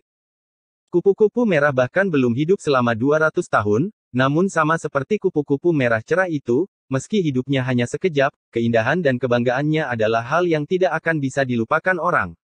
Meskipun harga dirinya membuat banyak orang tidak senang, meskipun kekejamannya membuat orang sulit untuk dekat dengannya, dia adalah kupu-kupu merah. Kupu-kupu merah yang bangga. Kapak mendekat pada kupu-kupu merah. Ketika jaraknya kurang dari 100 kaki darinya, ia melepaskan kekuatan penghancur. Saat ini, jika kupu-kupu merah ingin melawan, dia memiliki kekuatan untuk melakukannya. Jika dia ingin menghindar, dia punya kemampuan untuk melakukannya. Namun, dia tidak menolak atau menghindarinya. Pada saat ini, matanya semakin cerah dan kebanggaan di matanya semakin kuat. Namun, bercampur dengan kebanggaan itu ada sedikit penyesalan. Meski tersembunyi dengan baik, Wang Lin masih melihatnya. Di beberapa saat terakhirnya, kupu-kupu merah bertemu dengan tuannya. Dia melihat wajah tuannya dan mendengar suaranya. Dia ingat hutangnya kepada tuannya karena telah membesarkan dia dan kata-kata kasar dan lembut dari tuannya ketika dia masih remaja. Semua ini muncul di matanya. Selain tuannya, ada sosok lain, seorang pemuda yang tampak lemah. Matanya masih lembut saat dia diam-diam memperhatikannya. Setelah melihat sosok ini, kupu-kupu merah memperlihatkan senyuman tipis. Adegan itu masih berkelebat di depan matanya hingga berhenti pada satu sosok. Matanya dipenuhi cinta pada kupu-kupu merah. Dialah yang berani mencuri soul laser apapun konsekuensinya. Selamat tinggal. Senyuman kupu-kupu merah perlahan membeku. Kapaknya telah tiba. Mawar merah sebelum kupu-kupu merah mengeluarkan cahaya yang menyilaukan saat kelopaknya terbang satu per satu. Aliran darah keluar dari mulut kupu-kupu merah dan matanya perlahan meredup, namun rasa bangga yang mendalam di antara kedua alisnya tidak melemah. Tahun depan, saat bunga bermekaran, akan ada ladang mawar di planet Suzaku. Akan ada mawar biru yang mekar di dataran utara. Wang Lin, itu hadiahku untukmu. Mawar yang kehilangan kelopaknya hanya tinggal batangnya saja. Saat kapak mendekat, kapak itu roboh dan lenyap. Tanda merah muncul di antara alisnya saat darah keluar. Kelihatannya sangat mengejutkan. Kupu-kupu merah, kamu akan menghadapi satu cobaan dalam hidupmu. Ini akan menjadi ujian hidup dan mati. Jika Anda melewatinya, maka sisa hidup Anda tidak akan ada masalah.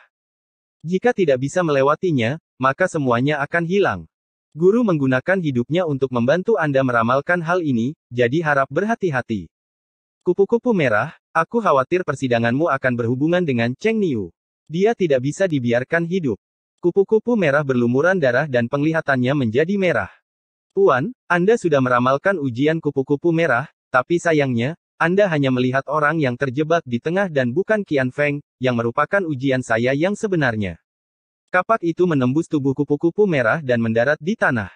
Itu menciptakan lubang yang dalam di tanah dan asap hitam perlahan keluar dari lubang itu. Retakan muncul di armor Red Butterfly. Retakan itu perlahan menyebar hingga menutupi seluruh armor. Dia menutup matanya dan tubuhnya meledak menjadi kabut darah. Angin sepoi-sepoi menebarkan kabut darah, menyebabkan kristal darah kecil menutupi area tersebut. Putri terberkati surga, kupu-kupu merah, meninggal. Wang Lin, bantu aku. Bunuh Qian Feng. Tolong. Wang Lin melayang di udara dan merenung dalam diam. Dia mengangkat kepalanya dan sepertinya telah mendengar pesan terakhir kupu-kupu merah. Betapapun menawannya kupu-kupu. Meski pendek, namun keindahan kupu-kupu itu terpatri di hati manusia hingga sulit untuk dilupakan. Kupu-kupu merah mati, hanya menyisakan sepotong batu giok dan sol laser. Kedua benda ini melayang di sana, mengeluarkan aura kesepian. Wilayah Qian Feng adalah keinginan yang tak ada habisnya. Dia ingin melahap segalanya, untuk mendapatkan segalanya. Sebenarnya, bagaimana domain bisa dilahap? Apa yang diinginkan Qian Feng adalah momen terhubung dengan surga ketika seseorang memahami wilayah kekuasaannya. Dia melahap domain untuk mendapatkan pemahaman yang berbeda hingga dia dapat menyempurnakan domainnya sendiri hingga selesai. Informasi di batu gioknya adalah apa yang dipelajari kupu-kupu merah dengan mengamati Qian Feng dalam beberapa tahun terakhir ini. Episode 458 semua berkumpul. Wang Lin diam-diam menyaksikan tubuh Red Butterfly bertebaran. Setelah selesai, dia menghela nafas, mendarat di tanah, dan melambaikan tangan kanannya. Kapak itu terbang kembali kepadanya dan dimasukkan kembali ke dalam tas pegangannya. Kemudian dia mengulurkan tangan dan mengambil sol laser dari langit. Setelah memeriksanya dengan cermat, dia memasukkannya ke dalam tasnya juga. Ada seutas indera ilahi tingkat ascendan pada sol laser yang tidak bisa dihilangkan Wang Lin untuk saat ini. Tapi selama dia memegangnya, dia yakin bahwa setelah semua ini selesai, dia dapat menggunakan bendera 1 miliar jiwa-jiwa untuk menghancurkan indera ilahi yang tersisa di sana dan benar-benar mendapatkan sol laser. Setelah melakukan semua ini, Wang Lin melihat sekali lagi ke tempat di mana kupu-kupu merah menghilang dan menggelengkan kepalanya. Kemudian dia mengambil satu langkah dan tubuhnya menghilang. Dia mulai menyerbu menuju Gunung Roh di kejauhan. Pada saat ini, awan merah Yun Kuezi sedang bergegas melewati Gunung Roh dan tiba langsung di puncak gunung. Sesampainya di sana, awan merah berubah menjadi angin puting beliung dan turun ke puncak gunung. Yun Kuezi keluar dari tornado merah dan Zhou Wutai dengan hormat mengikutinya keluar. Yun Kuezi melihat lelaki tua itu duduk di puncak gunung dengan monyet kecil di bahunya. Dia sedikit mengernyit, tapi kemudian dia melihat lebih dekat dan ekspresinya berubah. Yun Kuezi menatap lelaki tua itu dan berkata, "Saya ingin tahu rekan kultivator mana yang akan mendapatkan kepemilikan. Mengapa tidak datang dengan tubuh aslimu?" Orang tua itu membuka matanya. Dia dengan santai melihat ke arah Yun Kuezi dan berkata, "Kamu dan aku tidak mengenal satu sama lain, jadi mengapa penting jika aku datang dengan tubuh asliku atau tidak? Atau apakah kamu pikir kamu bisa mengenali lelaki tua ini?" Monyet kecil itu memekik ke arah Yun Kuezi dan matanya bersinar merah.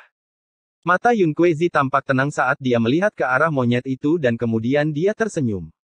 Jadi itu boneka. Mata lelaki tua itu menjadi merah saat dia menatap Yun Kuezi. Tepat pada saat ini, monyet di bahu lelaki tua itu memekik, warna merah menghilang dari mata lelaki tua itu, dan dia berkata, "Saya mau lihai." Dengan itu, niat jahat melintas di matanya sebelum dia menutupnya dan melanjutkan kultivasinya. Meskipun orang ini sepertinya berada pada tahap akhir transformasi jiwa, ada perasaan misterius tentang dia. Orang normal tidak akan bisa mendeteksi hal ini. Hanya orang yang telah mencapai tahap ascendan yang dapat merasakan ini dengan jelas. Orang ini bukan dari planet Suzaku. Yun Kuezi menatap lelaki tua itu sekali lagi sebelum menarik pandangannya.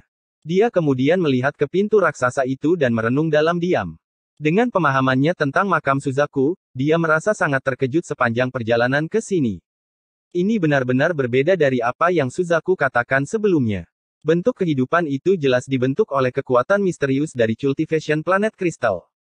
Dari ingatannya, Suzaku sebelumnya memberitahunya bahwa makhluk hidup itu hanya muncul di bagian dalam makam Suzaku. Namun, Gunung Roh itu masih sama. Pintu itu adalah satu-satunya jalan menuju makam Suzaku pertama. Kristal planet kultivasi disimpan di dalam makam Suzaku pertama.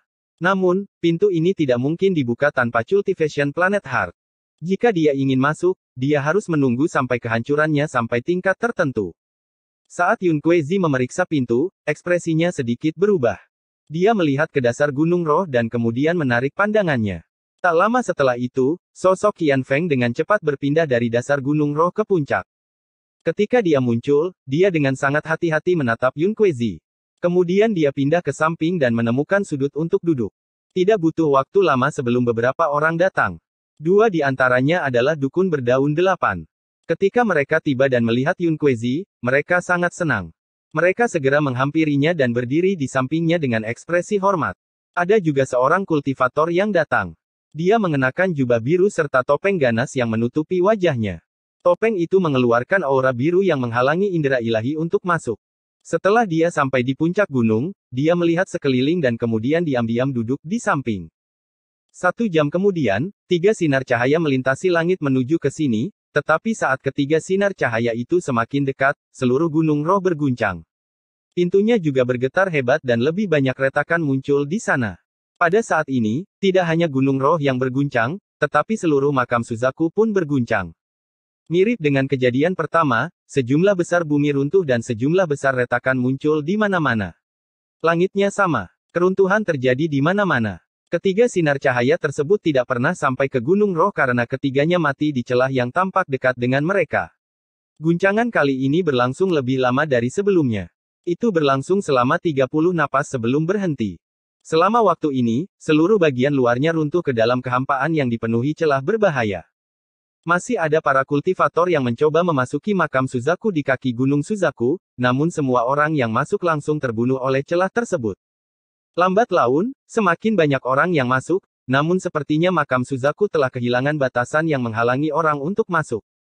Setelah beberapa saat, beberapa kultivator menyadari ada sesuatu yang tidak beres. Akhirnya menjadi terlalu aneh dan tidak ada yang berani memasuki bagian itu lagi.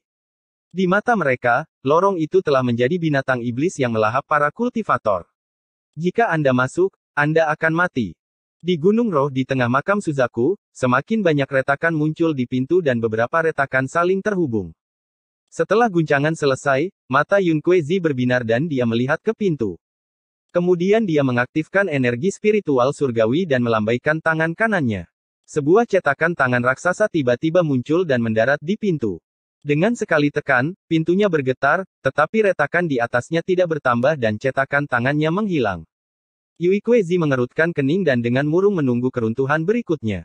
Namun, tatapannya sesekali memandang ke kaki gunung seolah sedang menunggu sesuatu. Saat ini, sosok ungu berjalan dari kaki gunung. Orang ini adalah seorang wanita berkerudung ungu. Dia tidak sendirian. Yang mengikutinya adalah 4 lelaki tua dengan tato bercahaya di dahi mereka. Setiap orang tua berada pada tahap akhir formasi jiwa dan ada banyak luka di tubuh mereka. Wanita ini adalah Zixin. Alasan dia dan Zhou Wutai bisa tiba di sini sendirian adalah karena keduanya memiliki beberapa boneka tato. Boneka tato ini diberikan oleh Yun Kuezi untuk perlindungan. Setelah melihat Zixin, Yun Kuezi mengangguk dan memberi isyarat padanya untuk datang. Zixin menarik napas dalam-dalam saat dia melihat Qian Feng di sudut dengan kebencian yang mendalam di matanya, lalu dia berjalan ke Yun Kuezi. Setelah Zixin tiba, mata Qian Feng tidak pernah lepas darinya. Ekspresinya sangat jelek dan dia mengungkapkan niat membunuh yang kuat. Ketika dia melihat ke arah Zixin, ada kilatan perjuangan yang menyakitkan di matanya. Saat Qian Feng menatap Zixin, dia berkata, kata demi kata, pelacur Zixin. Zixin menatap Qian Feng dan tidak mengatakan sepatah kata pun, tapi kebencian di matanya sangat tinggi. Nafas Qian Feng menjadi kasar. Dia memandang Yun Kuezi sebelum memaksa dirinya untuk tenang. Dia kemudian menatap Zixin dengan murung sebelum menyeringai dan menutup matanya. Tepat pada saat ini, sosok lain muncul dari kaki gunung dan tiba di puncak. Saat sosok ini muncul, mayoritas orang di puncak memandangnya. Qian Feng tiba-tiba membuka matanya dan sedikit rasa dingin melintas di matanya. Zixin segera menundukkan kepalanya. Dia mundur beberapa langkah untuk berdiri di belakang Yun Kuezi. Mata Yun Kuezi berbinar dan dia menunjukkan senyuman penuh intrik. Zhou Wutai menghela nafas. Dia mengejar Wang Lin sebelumnya untuk memberitahunya sesuatu. Namun, dia tidak menyangka akan bertemu Yun Kuezi. Orang yang sampai di puncak gunung adalah Wang Lin. Setelah Wang Lin tiba, mata lelaki tua dengan monyet kecil itu memerah sejenak. Dia menatap Wang Lin dan tersenyum menyeramkan. Monyet kecil di bahunya memandang Wang Lin dengan tatapan penuh permusuhan yang tak tersembunyi. Orang yang memakai topeng juga menoleh untuk melihat Wang Lin. Matanya dipenuhi kebingungan dan kemudian kejelasan. Dia mengangguk pada Wang Lin dan tidak mengucapkan sepatah kata pun. Wang Lin tampak berantakan sekarang. Pakaiannya sangat usang. Tadi, saat hendak mendaki gunung, terjadi keruntuhan kedua. Ia kesulitan dengan semua retakan yang muncul, sehingga pada akhirnya ia menggali lubang di sisi gunung dan tidak berani keluar hingga keruntuhan selesai. Jika dia tetap berada di udara, dia akan mati. Saudara Wang, Cheng Niu, Wang Lin. 3 panggilan berbeda datang dari orang berbeda di puncak gunung. Orang yang memanggilnya saudara Wang tentu saja adalah Zhou Wutai. Orang yang mengatakan Cheng Niu adalah Qian Feng, dan suara kuno terakhir adalah Yun Kuezi. Wang Lin dengan tenang menatap semua orang sampai tatapannya akhirnya tertuju pada Yun Kuezi. Ini adalah pertama kalinya dia bertemu Yun Kuezi setelah mereka berangkat terakhir kali. Tampilan berantakan dari sebelumnya telah benar-benar hilang. Yun Kuezi saat ini mirip dengan Zuxi. Wang Lin memandang Yun Kuezi dan Yun Kuezi memandang Wang Lin. Keduanya terdiam. Tak lama setelah itu, Wang Lin tersenyum pahit dan berkata, "Junior menyapa senior." Yun Kuezi menghela nafas. Dia menggelengkan kepalanya dan berkata, "Kamu juga datang ke sini." Wang Lin menamparkan tas pegangannya dan sinar cahaya hitam keluar darinya. Di bawah komandonya, mereka terbang menuju Yun Kuezi dan berubah menjadi ukiran kayu ketika mereka sampai di dekatnya. Episode 459 Manusia dari Besi dan Batu. Semua ukiran kayu ini sama dan semuanya adalah seorang pemuda yang sangat tampan. Permintaan senior telah diselesaikan oleh junior. Setelah itu, Wang Lin duduk di sudut dan tidak berbicara lagi. Mata Yun Kuezi berbinar. Dia melambaikan tangannya dan semua ukiran kayu menghilang. Dia memandang Wang Lin sekali lagi sebelum mengalihkan pandangannya kembali ke pintu. Wang Lin tidak tertarik dengan bagaimana Yun Kuezi bisa memasuki tempat ini. Lagi pula, klan abadi yang terabaikan telah ada sejak lama dan dia bukanlah tipe orang yang harus menemukan jawaban atas segalanya. Wang Lin sudah menyerah untuk mendapatkan cultivation planet kristal. Dia hanya ingin bagian jiwanya kembali. Bagaimanapun, kristal ini terhubung dengan semua makhluk hidup di planet Suzaku. Wang Lin belum mencapai titik di mana dia rela mengorbankan nyawa semua orang di dunia demi keegoisannya sendiri. Tentu saja, jika seseorang bermusuhan dengannya, lain ceritanya. Membunuh semua orang yang memiliki darah keluarga Teng menunjukkan bahwa Wang Lin bukanlah orang suci. Setelah dia duduk, matanya berbinar saat dia melihat ke arah Qian Feng. Pada saat ini, Qian Feng juga melihat ke arah Wang Lin dan tatapan mereka saling bersilangan.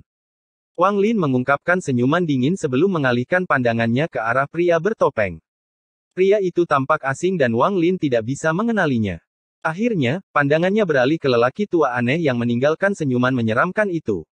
Siapa sebenarnya dia? Bahaya yang dirasakan Wang Lin dari lelaki tua itu beberapa kali lebih besar daripada apa yang dia rasakan dari Yun Kuezi. Rasa dingin melintas di mata Wang Lin saat dia menatap pria tua itu. Ketika lelaki tua itu memperhatikan tatapan Wang Lin, dia melihat ke arah Wang Lin dan menunjukkan senyuman gelap. Senyuman ini terasa sangat familiar bagi Wang Lin, tapi dia yakin dia belum pernah melihat orang ini seumur hidupnya. Tepat pada saat ini, seberkas cahaya datang dari kejauhan. Ada sosok cantik di dalam sinar cahaya itu. Dia menghindari celah dan mendarat di Gunung Roh. Wanita ini sangat cantik. Tepi bawah gaunnya tampak seperti ombak yang bergerak naik turun, membuatnya tampak seperti makhluk surgawi saat dia berdiri di puncak Gunung Roh. Saat Wang Lin melihat wanita ini, wajahnya tenggelam. Wanita ini bukan siapa-siapa selain Liu Mei. Faktanya, satu hal yang dikatakan Liu Mei benar. Dia dan Wang Lin adalah tipe orang yang sama. Jauh di dalam diri mereka masing-masing terdapat sepotong kekejaman. Wang Lin hanya melihat sekali sebelum menarik pandangannya. Ekspresinya dingin, tidak berbeda dengan cara dia menghadapi Liu Mei sebelumnya. Setelah Qian Feng melihat Liu Mei, dia menunjukkan ekspresi gembira. Dia berpikir bahwa dengan dia di sini, peluangnya untuk mendapatkan kembali jiwanya telah meningkat 1 kali lipat. Liu Mei mengungkapkan sedikit kesedihan saat dia mengangkat kakinya dan berjalan menuju Wang Lin. Wang Lin mengerutkan kening. Dia tidak punya perasaan baik terhadap wanita ini. Hal yang terjadi dalam keadaan seperti mimpi itu hanyalah sebuah kecelakaan. Dia dengan dingin menatapnya dan berkata, "Saya tidak ingin ada orang yang mengganggu saya. Jangan mendekat." Liu Mei berhenti. Dia memandang Wang Lin dan bertanya, "Bisakah kamu benar-benar terbuat dari besi dan batu?" Mata Wang Lin tenang saat dia dengan dingin berkata, "Pergi." Liu Mei mulai menertawakannya. "Lalu, status apa yang dimiliki Li Muan di hatimu?" Mata Wang Lin dipenuhi dengan niat membunuh saat dia berkata, "Enyahlah. Meskipun domain Anda telah selesai, jika saya ingin membunuh Anda, itu tidak akan sulit. Jangan mulai mendekati kematian." Tujuan perkataan Liu Mei adalah untuk menghancurkan hati Dao Wang Lin, tetapi dia tidak tahu bahwa Li Muan tabu bagi Wang Lin. Dia akan membunuh siapa saja yang menyebut namanya. Jika bukan karena tempat ini tidak bagus, dia pasti sudah mencabut bendera jiwa dan membunuh wanita ini. Wang Lin sangat peduli dengan beberapa hubungannya, tapi dia bersikap dingin terhadap orang asing. Dia adalah manusia yang terbuat dari besi dan batu. Ini tidak salah sama sekali. Liu Mei tersenyum tipis, lalu dia berbalik dan berjalan menuju Qian Feng. Wang Lin menarik pandangannya dan kemudian melihat lelaki tua itu menatapnya. Mungkinkah orang ini dirasuki? Jantung Wang Lin berdetak kencang. Dia pikir ini adalah salah satu kemungkinan. Jika tidak, tidak mungkin orang ini membuatnya merasa begitu akrab. Jika Wang Lin hanya manusia biasa, dia tidak akan berpikir sebanyak ini hanya dengan senyuman. Bahkan jika dia adalah seorang kultivator tingkat rendah, dia tidak akan mempertimbangkan kemungkinan itu. Tapi Wang Lin adalah seorang kultivator transformasi jiwa tahap awal. Bahkan di antara bintang-bintang, mereka dianggap kuat dan tidak bisa dianggap remeh. Jika sebelum alam surgawi hancur, para kultivator transformasi jiwa akan sama dengan makhluk surgawi. Tubuh mereka terbuat dari energi spiritual surgawi dan mereka akan memiliki indera misterius. Perasaan ini sangat aneh. Hanya para kultivator kuat yang bisa merasakan ini. Jika tingkat kultivasi seseorang cukup tinggi, hanya dengan berpikir, mereka akan secara samar-samar melihat kejadian di masa depan. Kemisteriusan teknik ini tidak mungkin dijelaskan. Saat ini, Wang Lin merasakan hal ini. Dia tahu dia tidak salah. Senyuman menyeramkan itu sangat familiar. Saya telah berkultivasi selama 600 tahun dan bertemu banyak musuh, tapi ada satu musuh yang bisa membuat saya merasa seperti ini hanya dengan senyuman. Hanya ada satu. Meskipun Wang Lin tampak tenang di permukaan, hatinya kacau. Dia menarik napas dalam-dalam dan menundukkan kepalanya. Kemudian pupil matanya menyusut dan matanya menunjukkan sedikit ketakutan. Iblis Tusi, Tuo Sen. Wang Lin merasakan tubuhnya menjadi dingin. Ketika berbicara tentang orang-orang yang paling ditakuti Wang Lin di planet Suzaku, Zuxi bahkan bukanlah orang nomor satu. Tempat nomor satu adalah milik pemuda seperti iblis yang ia buat marah di tanah dewa kuno ketika ia hanya seorang kultivator formasi inti, Tuo Sen. Warisan dewa kuno dibagi menjadi dua, warisan kekuasaan dan warisan pengetahuan. Di antara kedua warisan tersebut, warisan ilmu berisi semua ilmu Tusi, seperti cara menjadi dewa kuno, taktik dewa kuno, dan banyak lagi. Bahkan ada peta bintang raksasa dalam ingatan Tusi. Ini adalah peta kemanapun dia bepergian. Kenangan ini sangat membantu Wang Lin. Tanpa warisan pengetahuan, tubuh asli Wang Lin tidak akan mampu berkembang menjadi dewa kuno bintang 3. Tapi kenangan hanyalah kenangan. Mereka datang tanpa kekuatan apapun. Ada banyak teknik dalam ingatan Tusi yang bisa langsung menghancurkan planet Suzaku. Dia tahu nyanyian dan metode dari semua teknik ini, tapi dia tidak memiliki kekuatan untuk menggunakannya. Dia setidaknya harus mencapai tahap bintang 7 untuk menggunakan teknik ini. Inilah mengapa dia hanya bisa mengambil langkah demi langkah untuk membuat tubuh aslinya lebih kuat dan akhirnya menggunakan kekuatan penuh ingatan Tusi. Demikian pula, Tuo Sen berada dalam situasi yang sama. Dia mewarisi kekuatan Tusi, kekuatan dewa kuno bintang 8. Namun meskipun dia memiliki kekuatan, dia tidak dapat menggunakannya secara maksimal. Hal yang sama akan terjadi jika tubuhnya tidak memiliki meridian. Tidak peduli seberapa besar kekuatan yang dimiliki tubuhnya, dia tidak dapat menggunakannya. Semua teknik yang dia kuasai adalah teknik yang dia pelajari setelah dia lahir. Melalui ini dia bisa menggunakan sedikit kekuatan warisannya, tapi saat ini dia hanya bisa menggunakan sedikit saja, jadi dia tidak bisa menampilkan kekuatan penuh dari warisannya. Lebih tepatnya, batas kekuatan yang bisa dikendalikan Tuo Sen hanya sebesar yang bisa digunakan oleh dewa kuno bintang 5. Dibandingkan dengan Tusi, yang pernah menjadi dewa kuno bintang 8, kekuatan ini terlalu lemah. Namun, dibandingkan dengan seluruh kehidupan di Suzaku, dewa kuno bintang 5 adalah eksistensi legenda, eksistensi yang satu tingkat lebih tinggi dari para kultivator ascendan. Keinginan terbesar Tuo Sen adalah mendapatkan warisan ilmu. Setelah itu, dia hanya perlu waktu untuk menyerap semuanya, memurnikan tubuhnya, dan menjadi dewa kuno bintang 8 yang sesungguhnya. Pada saat itu, bahkan monster tua dari aliansi kultivasi akan takut padanya. Jika bukan karena apa yang dilakukan Wang Lin di tanah dewa kuno hari itu, Tuo Shen pasti bisa melarikan diri.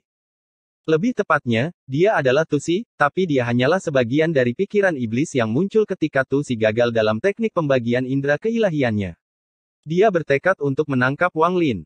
Wang Lin mengangkat kepalanya dan dengan santai mengamati lelaki tua itu. Kali ini pandangannya terfokus pada monyet kecil itu. Setelah mendapat ide kali ini, Wang Lin segera bisa memahaminya. Cahaya merah yang muncul di mata monyet kecil itu adalah aura unik dari orang-orang di dalam lautan darah. Wang Lin merasa sangat pahit di hatinya. Dia memikirkan 6 keinginan Raja Iblis, Bongkok Meng, Kaisar Kuno, dan yang lainnya. Semuanya mati atau menjadi kultivator di lautan darah. Selain itu, ada para kultivator kuno. Mereka lahir sebelum ada kultivator yang tiba di planet Suzaku. Tingkat kultivasi orang-orang itu juga sangat tinggi. Namun, dengan pengalaman Wang Lin saat ini, dia bisa menebak bahwa mereka belum melewati tahap ascendan. Itu pasti karena adanya pembatasan yang dibuat oleh negeri dewa kuno yang mencegah peningkatan tingkat kultivasi mereka selama bertahun-tahun. Namun, di tangan mereka ada beberapa teknik yang tidak diketahui generasi mendatang. Begitu mereka menggunakannya, kekuatan mereka akan meningkat tajam. Tuo Shen. Dia seharusnya belum sepenuhnya bebas, atau tidak perlu merasuki seseorang seperti ini. Dia akan keluar untuk mencariku secara pribadi. Namun, kenapa dia tidak datang ke sini malah memburuku? Mungkinkah dia juga mengincar cultivation planet kristal? Hati Wang Lin bergetar. Mungkinkah kristal planet kultivasi dapat membebaskannya sepenuhnya dari belenggu tanah dewa kuno? Mata Wang Lin berbinar. Tepat pada saat ini, Gunung Roh mulai berguncang sekali lagi dan serangkaian suara gemuruh bergema dari langit. Keruntuhan terjadi untuk ketiga kalinya. Sejumlah besar bagian dalam makam Suzaku runtuh menjadi celah yang tak terhitung jumlahnya. Kultivator dan anggota klan abadi yang terbengkalai yang tidak dapat menemukan Gunung Roh semuanya mati. Episode 460 Pria Kekar Berlapis Baja Logam. Bahkan bentuk kehidupan yang terbuat dari potongan jiwa menghilang seiring dengan keruntuhannya. Kematian makhluk hidup menyebabkan serangkaian reaksi berantai. Saat ini beberapa manusia, kultivator, dan bahkan binatang buas di planet Suzaku mulai mati. Kematian ini terjadi secara diam-diam. Hal itu tidak mungkin dihindari dan hanya dapat dianggap sebagai bencana.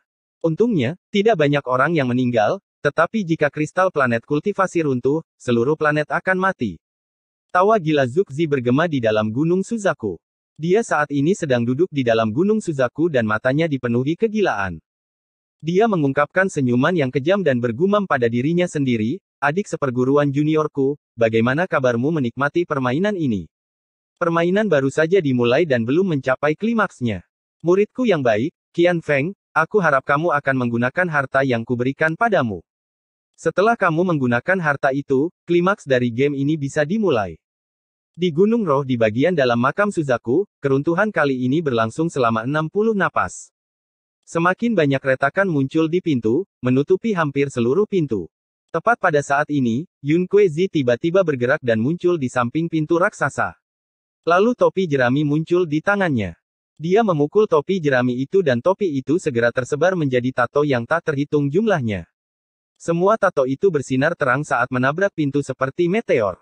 Serangkaian suara gemuruh terdengar dari pintu dan retakan dengan cepat bertambah. Yun Kuezi dengan keras berteriak, "Serang!" Keduanya dari klan abadi yang tertinggal dengan cepat terbang ke udara dan menyerang pintu. Tepat pada saat ini, mata lelaki tua itu mulai bersinar merah dan menunjukkan seringai penuh penghinaan. Dia mengarahkan tangannya ke udara dan berkata, "Keserakahan, ketidaktahuan." Saat dia mengucapkan kata-kata itu, dua anggota klan abadi yang menyerang tiba-tiba mulai gemetar. Mata mereka mengeluarkan cahaya iblis dan aura hijau dan ungu mulai mengalir keluar dari tubuh keduanya. Orang tua itu lalu berkata, "Meledak." Dengan dua ledakan, dua anggota klan abadi yang terbengkalai meledak dan gelombang kejut bertabrakan dengan pintu. Saat Wang Lin melihat mantra ini, dia mengenalinya sebagai mantra Raja Iblis 6 Keinginan. Pintu itu bergetar hebat setelah dua anggota klan abadi yang tertinggal meledak dan lebih banyak retakan muncul di sana. Yun Kuezi tiba-tiba berbalik dan menatap lelaki tua itu. Dia mendengus sebelum mengeluarkan suara gemuruh dan menekan pintu. Bang! Ledakan yang menghancurkan surga bergema di seluruh makam Suzaku. Di sisi kiri pintu, sepotong kecil jatuh dan seberkas cahaya keemasan keluar. Itu menembus ke langit dan tetap di sana. Yun Kuezi terbang ke dalam lubang di bawah sinar lampu merah, lalu lelaki tua itu segera mengikutinya masuk. Kemudian orang-orang yang tersisa di Gunung Roh mengaktifkan berbagai mantra dan menyerbu ke dalam. Wang Lin adalah orang keempat yang memasuki lubang itu. Ketika dia melangkah masuk, dia menciptakan kepulan asap dan menghilang di dalamnya. Di dalam pintu itu ada lautan emas. Laut ini sangat luas dan tidak terlihat ujungnya. Satu-satunya hal yang terlihat adalah pulau emas jauh di Cakrawala. Ada sebuah bangunan di pulau ini. Itu adalah istana yang tampak sangat mewah yang mengeluarkan cahaya keemasan. Setelah Yun Kuezi melewati pintu, matanya mengeluarkan cahaya misterius dan dia dengan cepat terbang menuju pulau itu. Orang tua itu segera mengikuti. Kakinya bergerak dan dia dengan cepat terbang menuju istana. Dia hanya berjarak sekitar 300 kaki di belakang Yun Kuezi. Mata monyet di bahunya bersinar terang dan menunjukkan ekspresi gembira. Adapun orang lain, baik Qian Feng dan Liu Mei terbang menuju pulau dengan kecepatan tinggi. Zhou Wutai dan Zi Xin sedikit ragu. Mereka melambat dan tidak terburu-buru untuk berada di depan. Adapun orang yang memakai topeng, dia bahkan tidak melihat ke pulau melainkan melihat ke laut di bawahnya dan mulai merenung. Sosok Wang Lin bergerak seperti kilat menuju istana. Dalam sekejap, ada beberapa sinar cahaya bergerak melintasi langit dan dentuman sonik terdengar. Yun Kuezi tiba di atas istana di pulau itu dan segera masuk ke dalam. Pada saat ini, mata lelaki tua itu bersinar merah terang saat dia meraih monyet itu dan mengeluarkan suara gemuruh. Kemudian dia melempar monyet itu dengan sangat keras dan monyet tersebut menggunakan kekuatan lemparannya untuk melompat. Tubuhnya benar-benar menghilang dan ketika muncul kembali, ia sedikit lebih cepat dari Yun Kuezi. Ekspresi Yun Kuezi menjadi gelap saat dia mendengus dan segera menyerbu ke dalam istana setelahnya. Namun, pada saat ini, istana tiba-tiba berguncang dan sinar cahaya menyilaukan keluar dari sana. Yun Kuezi dipaksa keluar istana dengan ekspresi jelek. Dia terkejut. Sedangkan monyet kecil itu mengeluarkan bunyi berdecit beberapa kali saat ia didorong keluar juga. Lampu merah di matanya memanjang seperti lightsaber sepanjang 1 inci. Kelihatannya sangat mengejutkan. Monyet itu tidak kembali ke orang tua itu. Ia duduk di sana dan menatap istana dengan kejam. Pada saat yang sama, gelombang suara gemuruh datang dari istana saat seorang pria kekar berbaju besi emas berjalan keluar. Pria kekar berbaju besi emas ini tampak sangat agung dan pedang emas besar di tangannya memancarkan cahaya keemasan. Sehelai rambut hitam tergerai di belakangnya. Dengan satu lompatan, dia sampai di atas istana. Dia dengan dingin memandang semua orang dan mengayunkan pedangnya. Seluruh lautan emas bergemuruh saat gelombang besar menerjang pulau. Dalam sekejap mata, pulau itu tenggelam oleh lautan emas dan menghilang. Ekspresi Yun Kuezi jelek. Dia akan tenggelam ke laut emas ketika pria kekar berbaju emas mengayunkan pedangnya. Gelombang energi pedang sepanjang 100 kaki menghantam Yun Kuezi. Yun Kuezi meraung. Rambutnya mulai bergerak tanpa angin dan dia menunjuk ke udara. Lampu merah muncul di tempat dia menunjuk dan bertabrakan dengan energi pedang. Dengan keras, tubuh Yun Kuezi bergerak seperti meteor ke laut dan menghilang. Pria kekar dengan baju besi emas tidak mengejar tetapi mengarahkan pandangannya ke arah monyet kecil itu. Energi pedang berkumpul di pedang emasnya dan dia hendak mengayunkannya. Mata monyet kecil itu mulai bersinar lebih merah. Lampu merah sekarang panjangnya 3 inci, membuatnya terlihat sangat ganas. Pria kekar dengan baju besi emas itu terkejut dan menghentikan ayunannya. Monyet kecil itu tersenyum dan pindah ke sisi lelaki tua itu.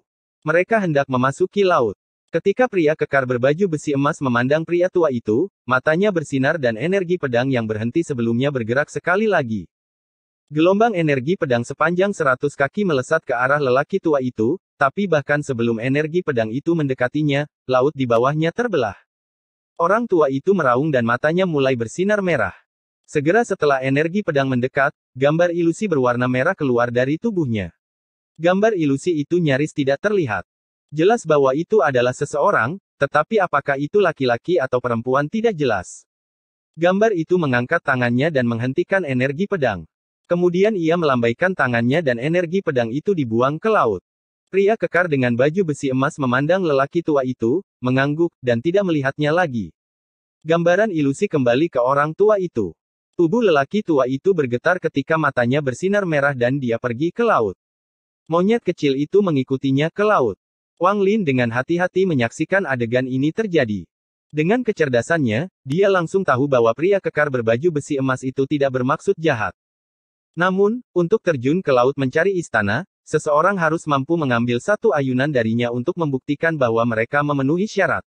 Mata Wang Lin berbinar seolah dia bisa melihat suatu rahasia.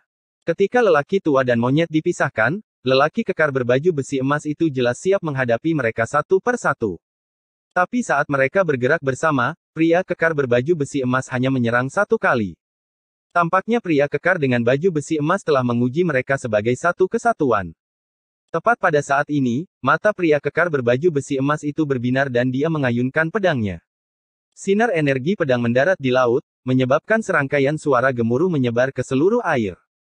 Gelombang besar keluar dari laut, menciptakan gelombang yang meluncurkan Zhou Wutai dan Zi Xin ke udara. Mereka berhenti 1000 kaki di atas laut. Wajah Zhou Wutai pucat dan dia mulai batuk darah. Adapun Zi Xin, wajahnya dipenuhi dengan keterkejutan. Keduanya bersembunyi di bawah laut dan diam-diam bergerak maju. Mereka tidak menyangka akan dihentikan oleh pria kekar dengan baju besi emas. Mereka terpaksa mundur ketika energi pedang datang, namun meski begitu, mereka tidak cukup cepat dan terluka. Pria kekar dengan baju besi emas tidak mengejar tetapi mengalihkan pandangannya ke arah Wang Lin. Mata Wang Lin menjadi dingin. Energi pedang itu sama kuatnya dengan serangan dari seorang kultivator Ascendan. Inilah sebabnya orang tua itu melepaskan jiwanya untuk melawannya. Hanya Yun Kuezi yang bisa memblokir serangan itu dan meminjamnya untuk memasuki laut. Namun, pria kekar dengan baju besi emas ini tidak memiliki niat buruk, jika tidak, Zhou Wutai dan Zi Xin tidak mungkin hidup saat ini.